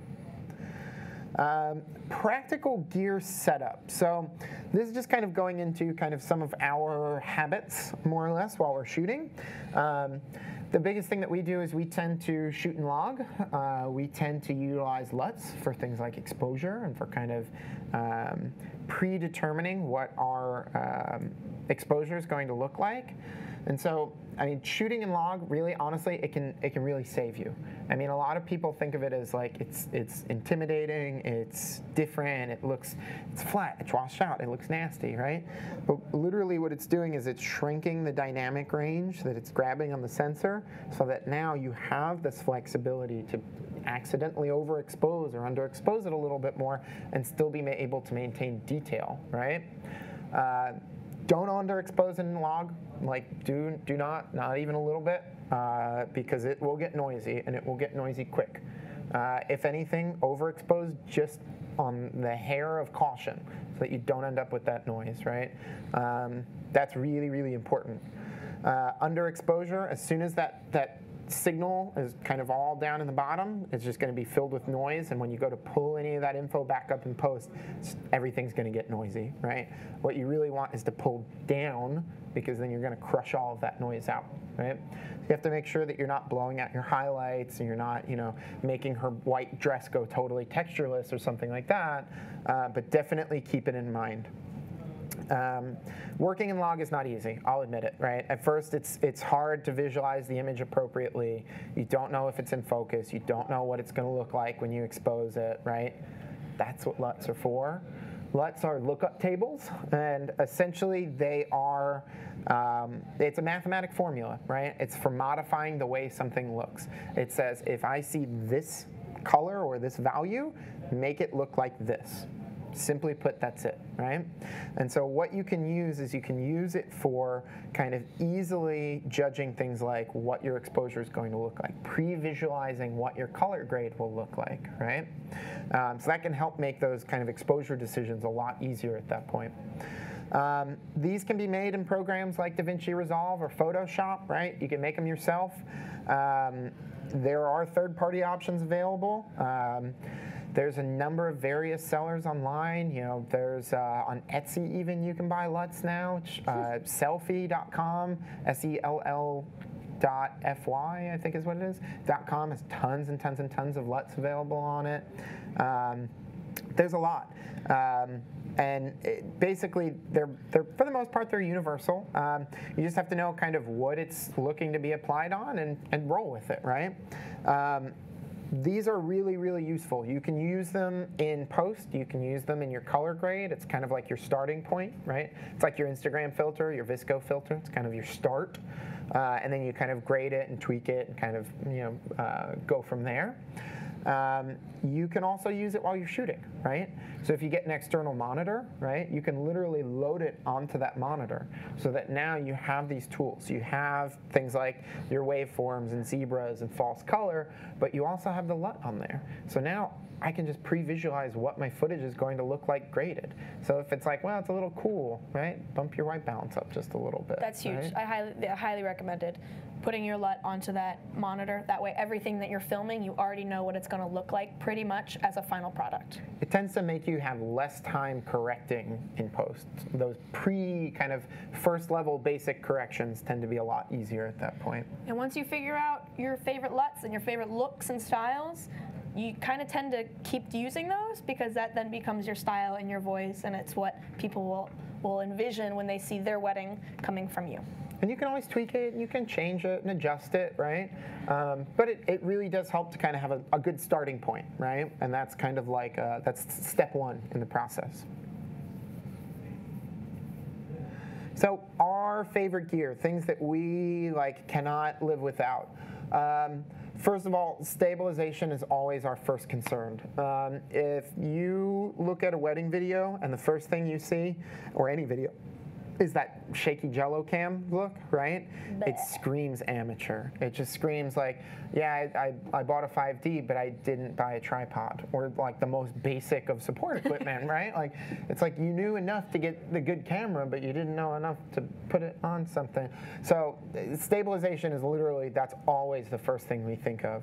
So probably top 2 favorite pieces of gear. If we're going to go the kind of electronic gimbal stabilization, something like the Ronin or the Ronin M by DJI. it really helps us to see the world more naturally, right? If you think about it, if I shake my head, right, the whole room's not swimming and wobbling and the horizon's not changing. The horizon stays level, right? Our brain is literally acting like a stabilizer, right? So to have a shot that's smooth and solid and has a horizon that's not shifting constantly is much more natural and it feels better to us, right? The reason we like the Ronin M in particular is because it's compact, it's easy to use. I literally can stick it in a backpack and go on a hike with it, pull it out, set it up on the top of a cliff, and be ready to go, right? It gets exhausting, and the only problem is that it's electronic, so it depends on things like firmware. It depends on things like batteries, right? Heavy. So you're kind of at the mercy of it. So I will say if you go the route of traveling or taking a gimbal with you, always have a backup. I recommend just a straight up video monopod. The Manfrotto 500 is the one that I have.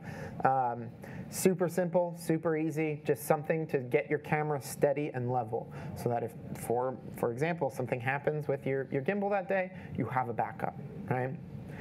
If you want to get something even more reliable than a gimbal, than the motorized gimbal, there's always the traditional, there's the original, right? Garrett Brown Steadicam.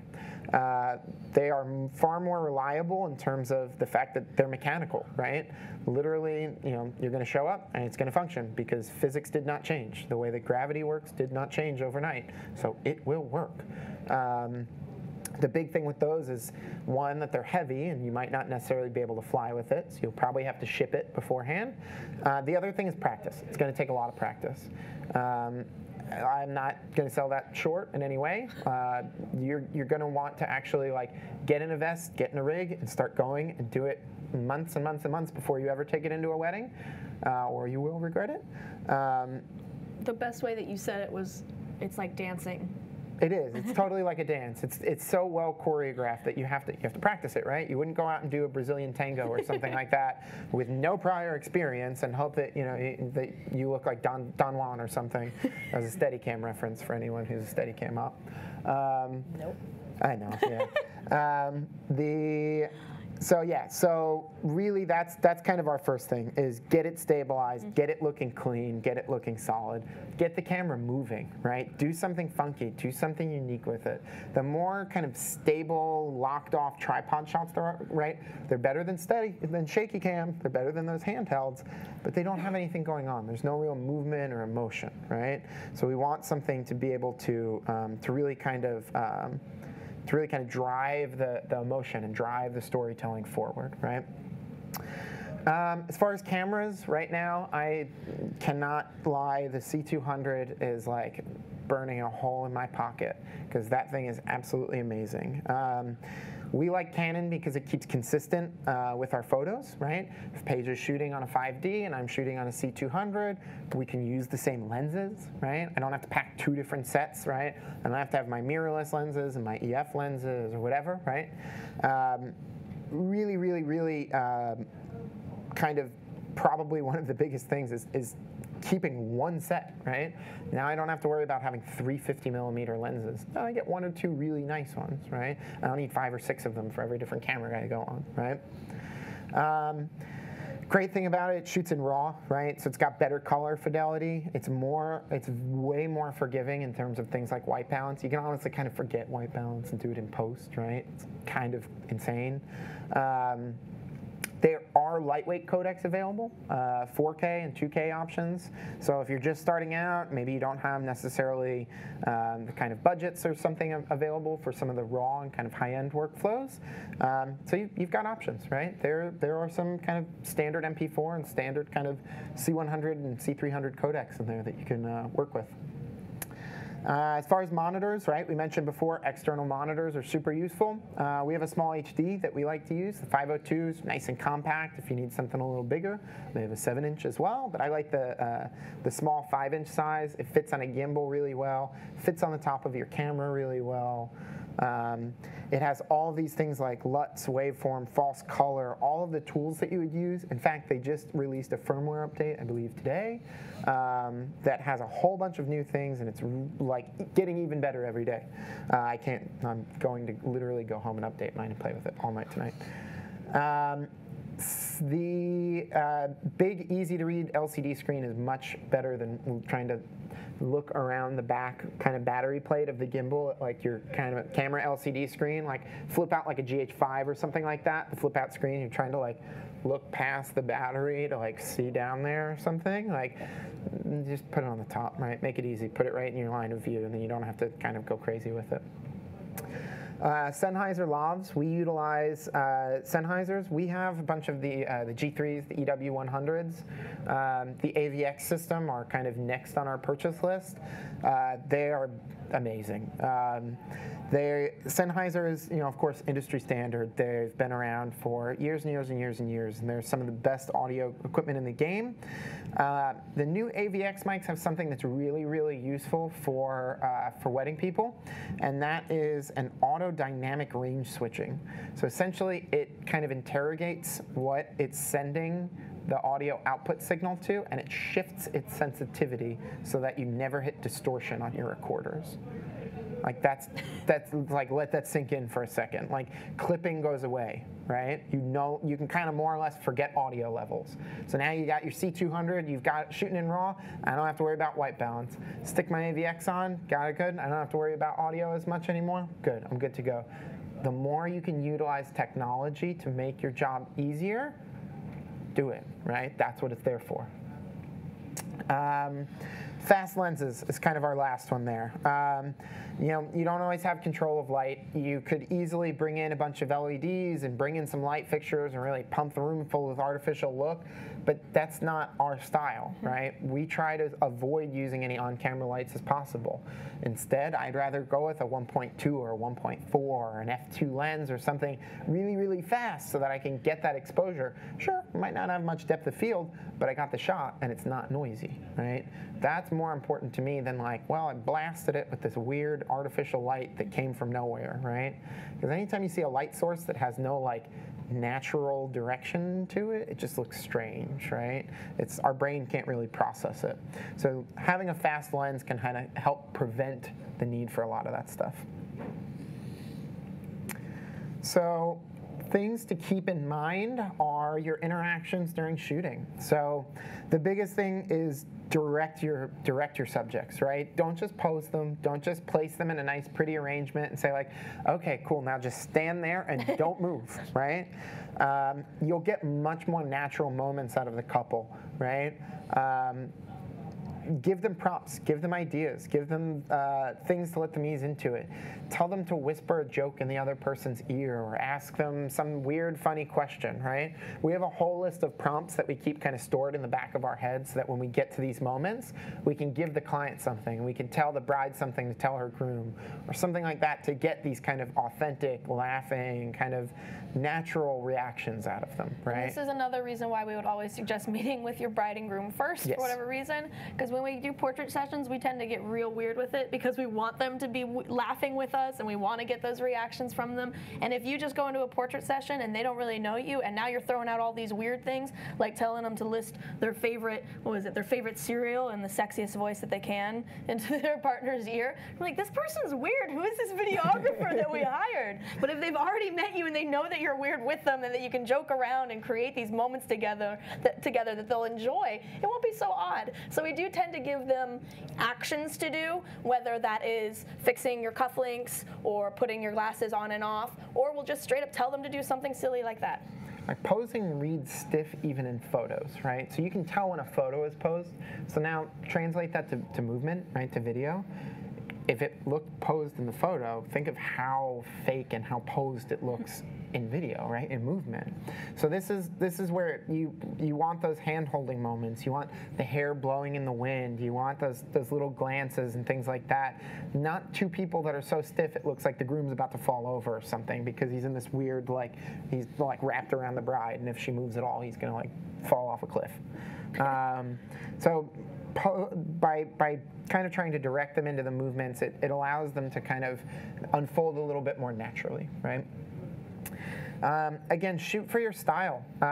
So things like, are you going to be trying to get a bunch of these kind of staged group shots, or are you just going to go around more kind of fly on the wall and just get the candids, right? This is something that you kind of have to take your aesthetic into mind, but do remember the couple's requests, right? So again, maybe it was really important to say like, well, I really want, footage of all of my guests here and things like that. Or I really want, I want to make sure that there's plenty of shots of grandma with all of the family or something like that. That's something that was really important to them. So you want to make sure that you keep time for that one. You were hired to capture the day, right?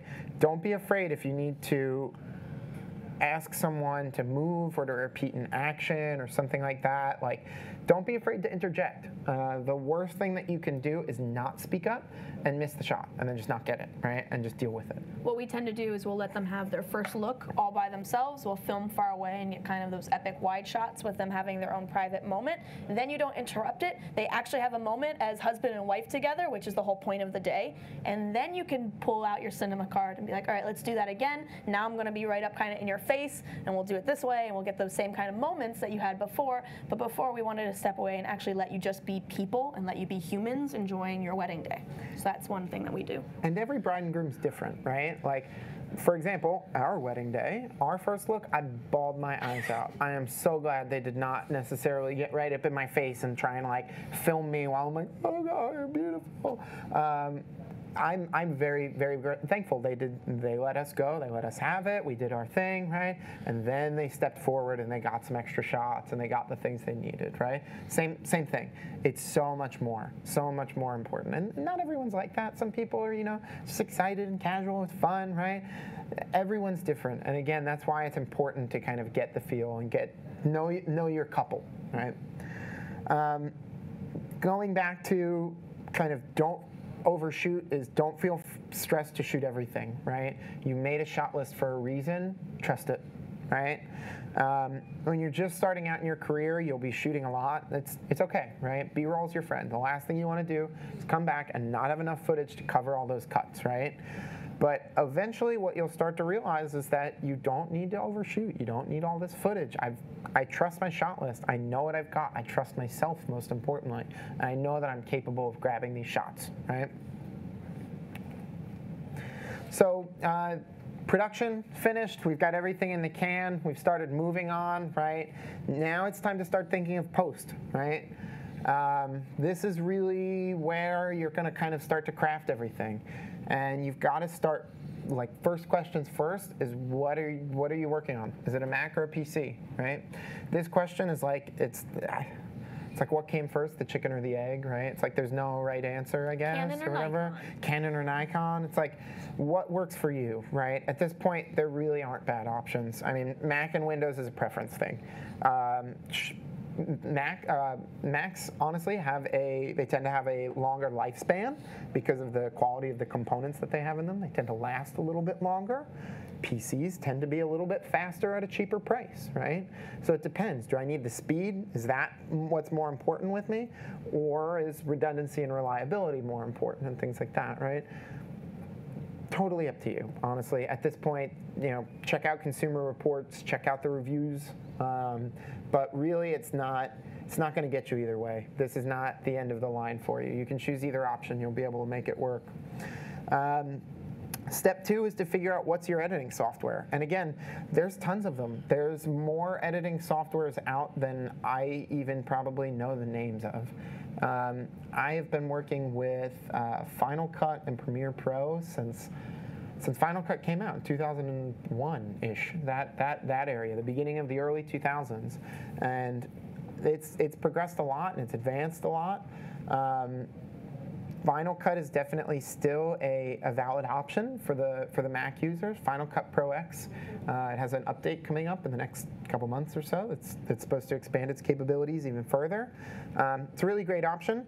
You also have Premiere Pro, right? The benefit of Premiere is that it's Mac and PC. It's cross-platform. So whether you work on your Mac at home, you go into your office and you have your fire-breathing PC station or something, it'll work, right? It's cross-platform. There's Avid, right? Media Composer First is free as well.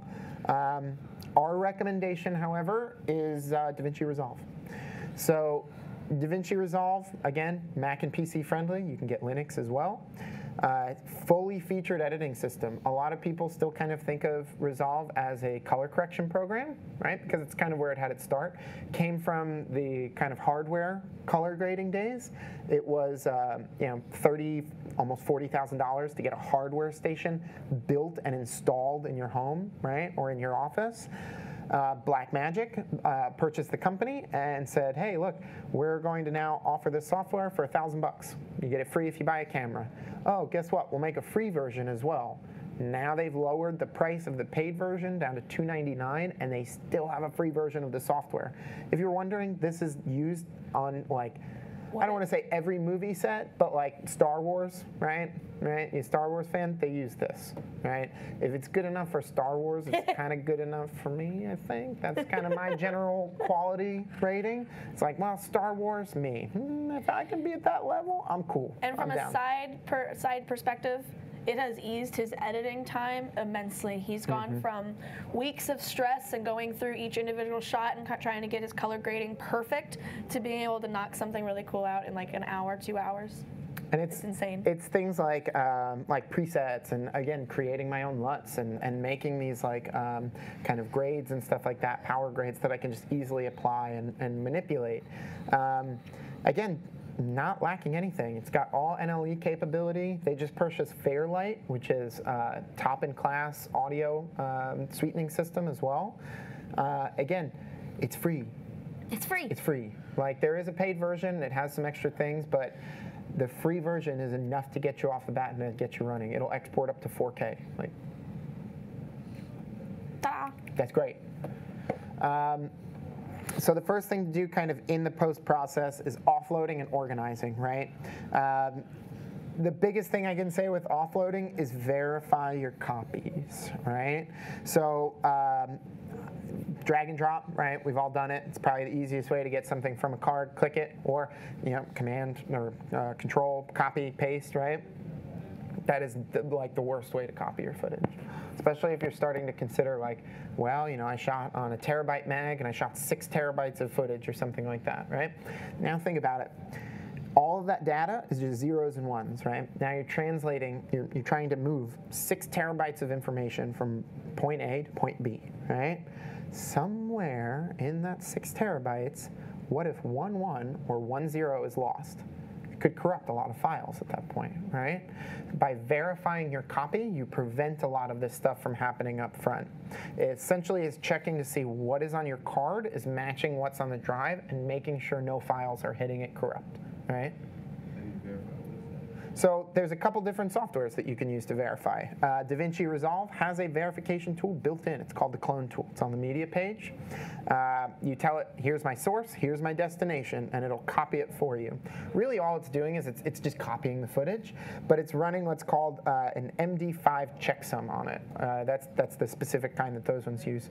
There's various types of checksums, but more or less it's literally looking at the digits and it assigns it a hashtag. And if the hashtag on the source matches the hashtag on the destination, then you know that you have a duplicate copy and all your 1s and 0s are there. If you're a Mac person, Hedge for Mac is free. It's a standalone software. There's ShotPut Pro. It's a couple $100. That one is Mac and PC as well. I don't really know any other PC ones, I don't think. Resolve could also do it on PC for free. But there are options. Again, organizing your project first. So that's kind of step one. Bins and folders for everything. The more kind of organization and the more that you can start to kind of position the stuff outright and get everything organized from the start is less kind of hunting and kind of like, where did I put that clip? Oh, I think that was, from this card in this folder or whatever. No, man, just put it in a folder that says like, this is the ceremony, this is the speeches, this is this, right? Make it really easy for yourself. Resolve has a feature that's called Smart Bins that will literally search by metadata. So all you have to do is say, all of my footage that's shot at 24p I want in one bin. All of my footage that I flagged as a green clip go in this bin, right? And so you can use really kind of sophisticated labels and metadata to organize your footage as well. And it's live, right? It'll keep refreshing. Create templates. The fewer things you have to kind of redo over and over and over again, and the more you can say like, well, starting point, template, boom, all of your logos, your animations, titles, anything that you'll use across projects, try and have set up in a template. It'll ensure consistency. Syncing your audio and your video, right? So if you had an audio recorder on your soundboard, one of the easiest way to do audio syncing is to just utilize the waveforms. So a lot of audio software, Resolve, Premiere, has audio waveform syncing built in, where essentially as long as you captured a scratch audio track on your cameras, and then you have the audio recorder track as well, it will look at the sound, it'll look at the waveform, analyze the peaks and valleys, and match everything up, right? There are third-party softwares that do that. Pluralize is the big one from Red Giant. Gets everything kind of evenly done. You don't have to worry about like bringing a set of clapper or sticks with you or something like that. Makes it a lot easier. Once you've got all of your syncing and everything done, you've got to start pulling your selects, searching for your sound bites. So you want to start skimming through the footage. You want to start looking for the breathtaking shots, those beautiful moments that you like remember in the back of your head, like, oh man, I can't wait until I get to grade that one shot. Pull it out first, mark it, say like beautiful, I knew where it was, right? Start to look at the shots you know you'll use. Grab sound bites, go through the speeches, go through the ceremony, look for things that you'll use in voiceovers or use for impactful moments, right? And music. Decide it before you start editing. It's the hardest thing. I probably spend more time looking for music than I do at this point now, like anything else in a project, because you've got to make sure that you decide before you start editing, because it allows you to time your edits and it allows you to pace the feeling of the project to it, right? Make sure to use royalty-free music. Make sure that you have the permission from the artist. There's plenty of great options online. The YouTube audio library has tons of free music and effects. Get to know some local musicians, right? Make friends with some folk musicians. Make friends with some local artists or something like that, so that you can just say, hey, I'll put your song in my video. It's promo for you. I'll put you in, I'll give you attribution in the comments on YouTube, whatever. You've got the song, they've got promotion, cool. It's a great win-win for everyone, right? And it really is, it's an ongoing struggle sometimes to find really amazing quality music that is royalty-free. It's hard, it's difficult. So if you are able to make a relationship with someone in the area or someone that you know that is creating awesome music that you love, then you'll always know that you have something that you like. It'll sound good, it won't feel cheesy. Does it matter if you're giving it straight to them or if you're like putting it on YouTube or something? No, technically, yeah. If you're only giving it straight to the bride and groom, no, you can use whatever music you want. But you have to know that if they go and post it somewhere, like if they put it on their YouTube or something, you might get into some murky water. So you might want to try and at least make sure in your contract that says, I am not liable for you uploading this to social media if it includes copywritten music. Something like that. Sometimes they'll come to you and say that the first dance, the song that we use for our first dance, we want that as our song for a video. And you're like, I can't get this Taylor Swift song for you. I'm sorry she won't answer my calls. Like, I don't know why. Exactly. You have to consider it. And sometimes your bride and groom just don't understand. So things to think about in post, right? You've already started kind of getting your footage in. You've got all that. It's organized. It's there. It's ready, right? You had a narrative in mind. Revisit it, right? Some of those things you were thinking of in pre-production, right? They might have changed. You might have had one really incredible moment that day, or there might have been an awesome line in one of the speeches that totally flipped the way you were thinking of this day, and you've got a whole new perspective on it, right? So revisit it. Don't be afraid to start from scratch if you have to. If you've got to rework that original idea, just make sure it feels right. Maybe you had no idea that something really impactful happened to the family, and it comes out during a speech, and now you really want to highlight that brother or whoever it is, that family member who happened to bring light something really powerful. We shot a wedding where a friend of mine had been in a horrible car accident, motorcycle car accident, and he went in for emergency brain surgery. My goodness, the dance that he was able to do with his mom, who thought that she would never be able to dance with her son again, was so emotional, but that helped change how we were going to shoot it. To understand that and know how impactful that was something that we needed to highlight more in the video than we knew. So then you start assembling the story, right? So you've got to keep that overall story arc in mind, and start to think about where you want to introduce those various moments of the day, right? How you're going to start to interweave them into the story, right? Where do I want to put the first look? Where do I want to start having some of these moments kind of popping up in the video and kind of introducing them, right? Take risks. Try new things, play with speed, watch some tutorials, get weird, get funky, right? We keep saying that one, but the biggest thing is like, stay true to your style, but experiment, right? Get fresh, get new, get unique. Stay current, try things on trend, make sure you're going with these new editing techniques, but don't fall in line with, again, these kind of poppy, crazy transitions if that's not your style, right? Make sure you know that. What's your best way of getting those slow-mo shots? Like, are you switching your frame rates live? Yes. So I try my hardest not to shoot everything at just like 60, right? Because I can't stand the high frame rate look and normal movement. I grew up watching cinema, right? I didn't grow up watching soaps and sports and stuff. So I don't have that, when I see that smooth look to things, it's weird. It messes with my brain, right? This is blurry, right? When you see something without motion blur, it messes with our brains. So I will shoot all of my slow motion stuff at 60p or at 120 or whatever, right? I'll set the camera for that, knowing that like, hey, this is something I want to do in slow-mo, right? And then kick it back to 24p. You can utilize custom settings on the camera, like custom 1 and custom 2 if you've got like a DSLR, to be able to switch real quick between the two. And if you have a team, some person may be filming slow-mo, someone cannot. Exactly. One person's normal motion, the other one is like, I'm just, tights, close-ups, and if you feel confident enough to do that, then it's really neat, because you'll always have the moment regular and then in slow-mo as well, always. So post-production, right? Kind of the three main things that you have to tackle while you're working. Step one is color, and this is again hugely important, right? It's what lends the most feeling to the image, right? When you say something's it's got that film look, right? It looks so filmic. It's probably because it's been graded to look that way. If you used a LUT while shooting, apply the same one in post as a starting point and then tweak it from there, right?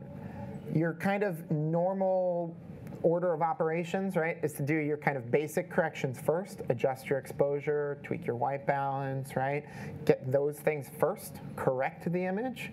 Then you will apply your look, right? Get your LUT on, get whatever on, and then you can do your secondary corrections, or maybe you have to increase saturation or pull down the reflections in the glass or something like that, right? The more kind of like special fine-tune edits and stuff, right? Don't overdo it. That's the biggest thing, right? Don't go crazy, lifted blacks or, like sepia or something like insane. Be very subtle. You want it to kind of enhance the video, not to take it over, right? Effects as well. We've been kind of mentioning things like transitions, right? We use a lot of crossfades. Dip to blacks, right, when you're going to a logo, or if you want to signify a passage in time, let the video go black for a little bit. We try to keep it classic and timeless, because even though it's really fun to play with new trends, you want them to be able to watch this video for the next forever. We want them to share it with their grandkids one day and still resonate with them. Things like adding on top, we use a lot of things like film burns and light leaks, additional lens flares, or even Resolve has a really good lens distortion settings and things like that. So that's when you'll start to add those kind of extra the little extra bits, right? The creativeness onto it. And then the last thing I always do is my titles, right? I put in the bride and groom's name, put in my logos. Don't forget to use templates if you have them. It makes them so much easier. I tend to keep these simple, right? They're much more timeless at that point. There's more animation and more bouncing and tracing and things like that you have. It starts to kind of look a little cheesy. A fade in and fade out can be super timeless. It can look really easy. Your logo can be animated, don't get me wrong. You know, if it looks good, that's great. Don't put it right at the beginning. I mean, that's just me. I put it at the end, right? This goes back to that thing, the video is about the couple, right? Introduce them, you know, it's Louis and Erica's day, or it's Sam and Carl's day, right? Don't say, like, this is a going home production, like, right off the bat. This isn't a feature film trailer or something we're watching, right? It's like, it's a wedding first and foremost, and then I can put my little bit at the end of, like, here's my email if you saw it and you liked it, right? Post-production kind of exports and uploads, this is really where you will go absolutely crazy. Essentially, you're going to want to make a couple different versions, right? We always export a high-quality archival version, something like a ProRes 422, something that's going to be a high-quality option, but still pretty easy to store. It doesn't need to be quad 4XQ, you know, 10 terabytes for a 2-minute-long video or something. But you know, don't be afraid to give it a nice quality file. And then also give yourself a smaller MP4, right, for mobile, for easier sharing, things like that. When you upload these, both YouTube and Vimeo will accept ProRes, right? So just give them the ProRes file. Why not? You don't want to have them recompress it again, or they're going to recompress it again. So you might as well give them the best quality that you can, right? Instagram takes MP4s. The one thing you might want to consider with Instagram is maybe changing your aspect ratio. Right? You shot the whole project in 16:9. If you've ever seen 16:9 footage on Instagram, it looks really short when it's in the news feed, right? So if you do 1:1, boom, it's a much larger square. You see more detail. Even something like 4:3, right? Sounds crazy because it's the old SD aspect ratio, but it's a little wider than a square and a little, which will make it a little taller than the 16:9, right? So it's kind of a nice compromise. But you know, find what you like and go with it. Do you redo the whole edit to fit the things inside of that? I will nest the sequence into another sequence. Oh. So I'll take that whole sequence and just put it in another sequence and be like, here's my project, boom. Or if I make like a special cut that's like an Instagrammable cut or something like that, I'll do it from there. But usually I'll just nest the sequence in a different aspect ratio, and then I can scale it, I can push it, pull it around a little bit if I need to. The biggest thing to remember is where your content lives, how it's going to be consumed, how it's shared with your clients. Essentially, this is why we're such sticklers about maintaining the highest quality throughout production, because once you hit that upload button, you are at the mercy of the content delivery system. It does not matter what you have done. Everything's going to be recompressed. That's why we give them giant ProReses and stuff like that. The big one is every device, every website, every platform, every browser, right? Every software, everything will view your footage differently. It'll look different on Instagram. It'll look different on Vimeo, on YouTube, on Facebook, It's right? life. Get used to it. I have tried. I almost drove myself insane. I tried my hardest to figure out different tweaks and settings and things I could do to each of my exports to make them match, and there's nothing you can do. It's at the hands of the encoders and stuff, so just do everything you can to keep it as high of a quality as you can, and then know that once it's put to the web, it's at the nature of the web. Last but not least, deliverables. What you give them. So your deliverables, think about things like your packaging, right? Bring back in that lanyard, right? It's all about those little things that make the difference. You want to stay consistent with your branding. You know, if you're clean, minimal, right? Your packaging should be that way as well. We do like custom USB flash drives, for example. We put them in like little wooded storage boxes. That's something that's kind of our niche, our thing. We even have we use beetle kill wood. Right. Like that specific thing. It's like a light wood with kind of blue in it, but we use it for all of our products. If that's what the drive comes in, if that's what their frame is made out of, it looks the same. It's all consistent. So those custom USB drives, though, like flash drives, if that's what you're giving your clients their footage on, just know that flash drives don't last forever. Stress that to clients. No hard drive, no very little media will last forever. That's why it's really important to store this in multiple locations, and stress that to your clients as well. Burn a copy on a DVD, put a copy on a VHS, carrier pigeon yourself a letter to the future, or whatever, right? Put a copy on all of this stuff matters, right? And just keep it as many places as you can. This goes for you as well, right? We maintain copies of all of our medias and exports for 1 year after the wedding date. This should be in your contract. This should be something that you outline, so that if something happens, their computer crashes, and 8 months in, they're like, oh my God, I lost my whole wedding. What are we going to do? Like, my day's ruined. I'll never have it again. Please tell me you hope you have it. And I can be like, oh, it's already in your inbox. That's like lifesaver, right? You're going to get so much good word of mouth and publicity from things like that. Contracts, again, one last thing to touch on. I mean, the two big things, your contract's your only protection. I cannot stress this enough. The big thing that we like to put in is our usage rights. We maintain all copyrights. Make sure to have that in there. We grant social media usage, credited, uncredited, that's up to you, whatever. Credited will help you find new clientele, so there's that.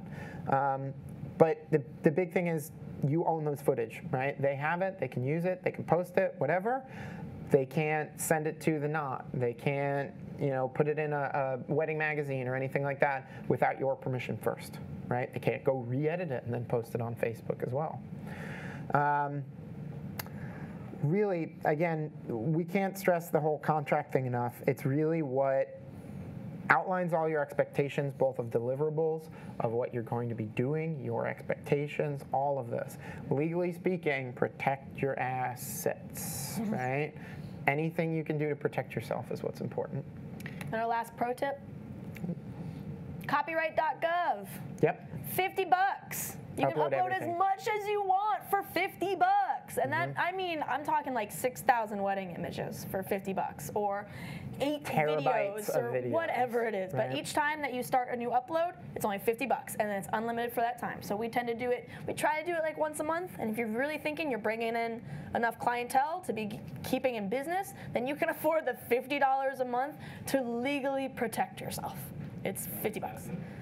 It Copyright registers your images as yours with the government, right? Copyright. So that if someone were to take your wedding video and take some of the footage out of it and sell it to a bridal company overseas or something like that as their marketing footage, now you can take them to court and be like, well, actually, I shot this. I have the copyright. It is mine through and through, and I will take my royalties now for these, right?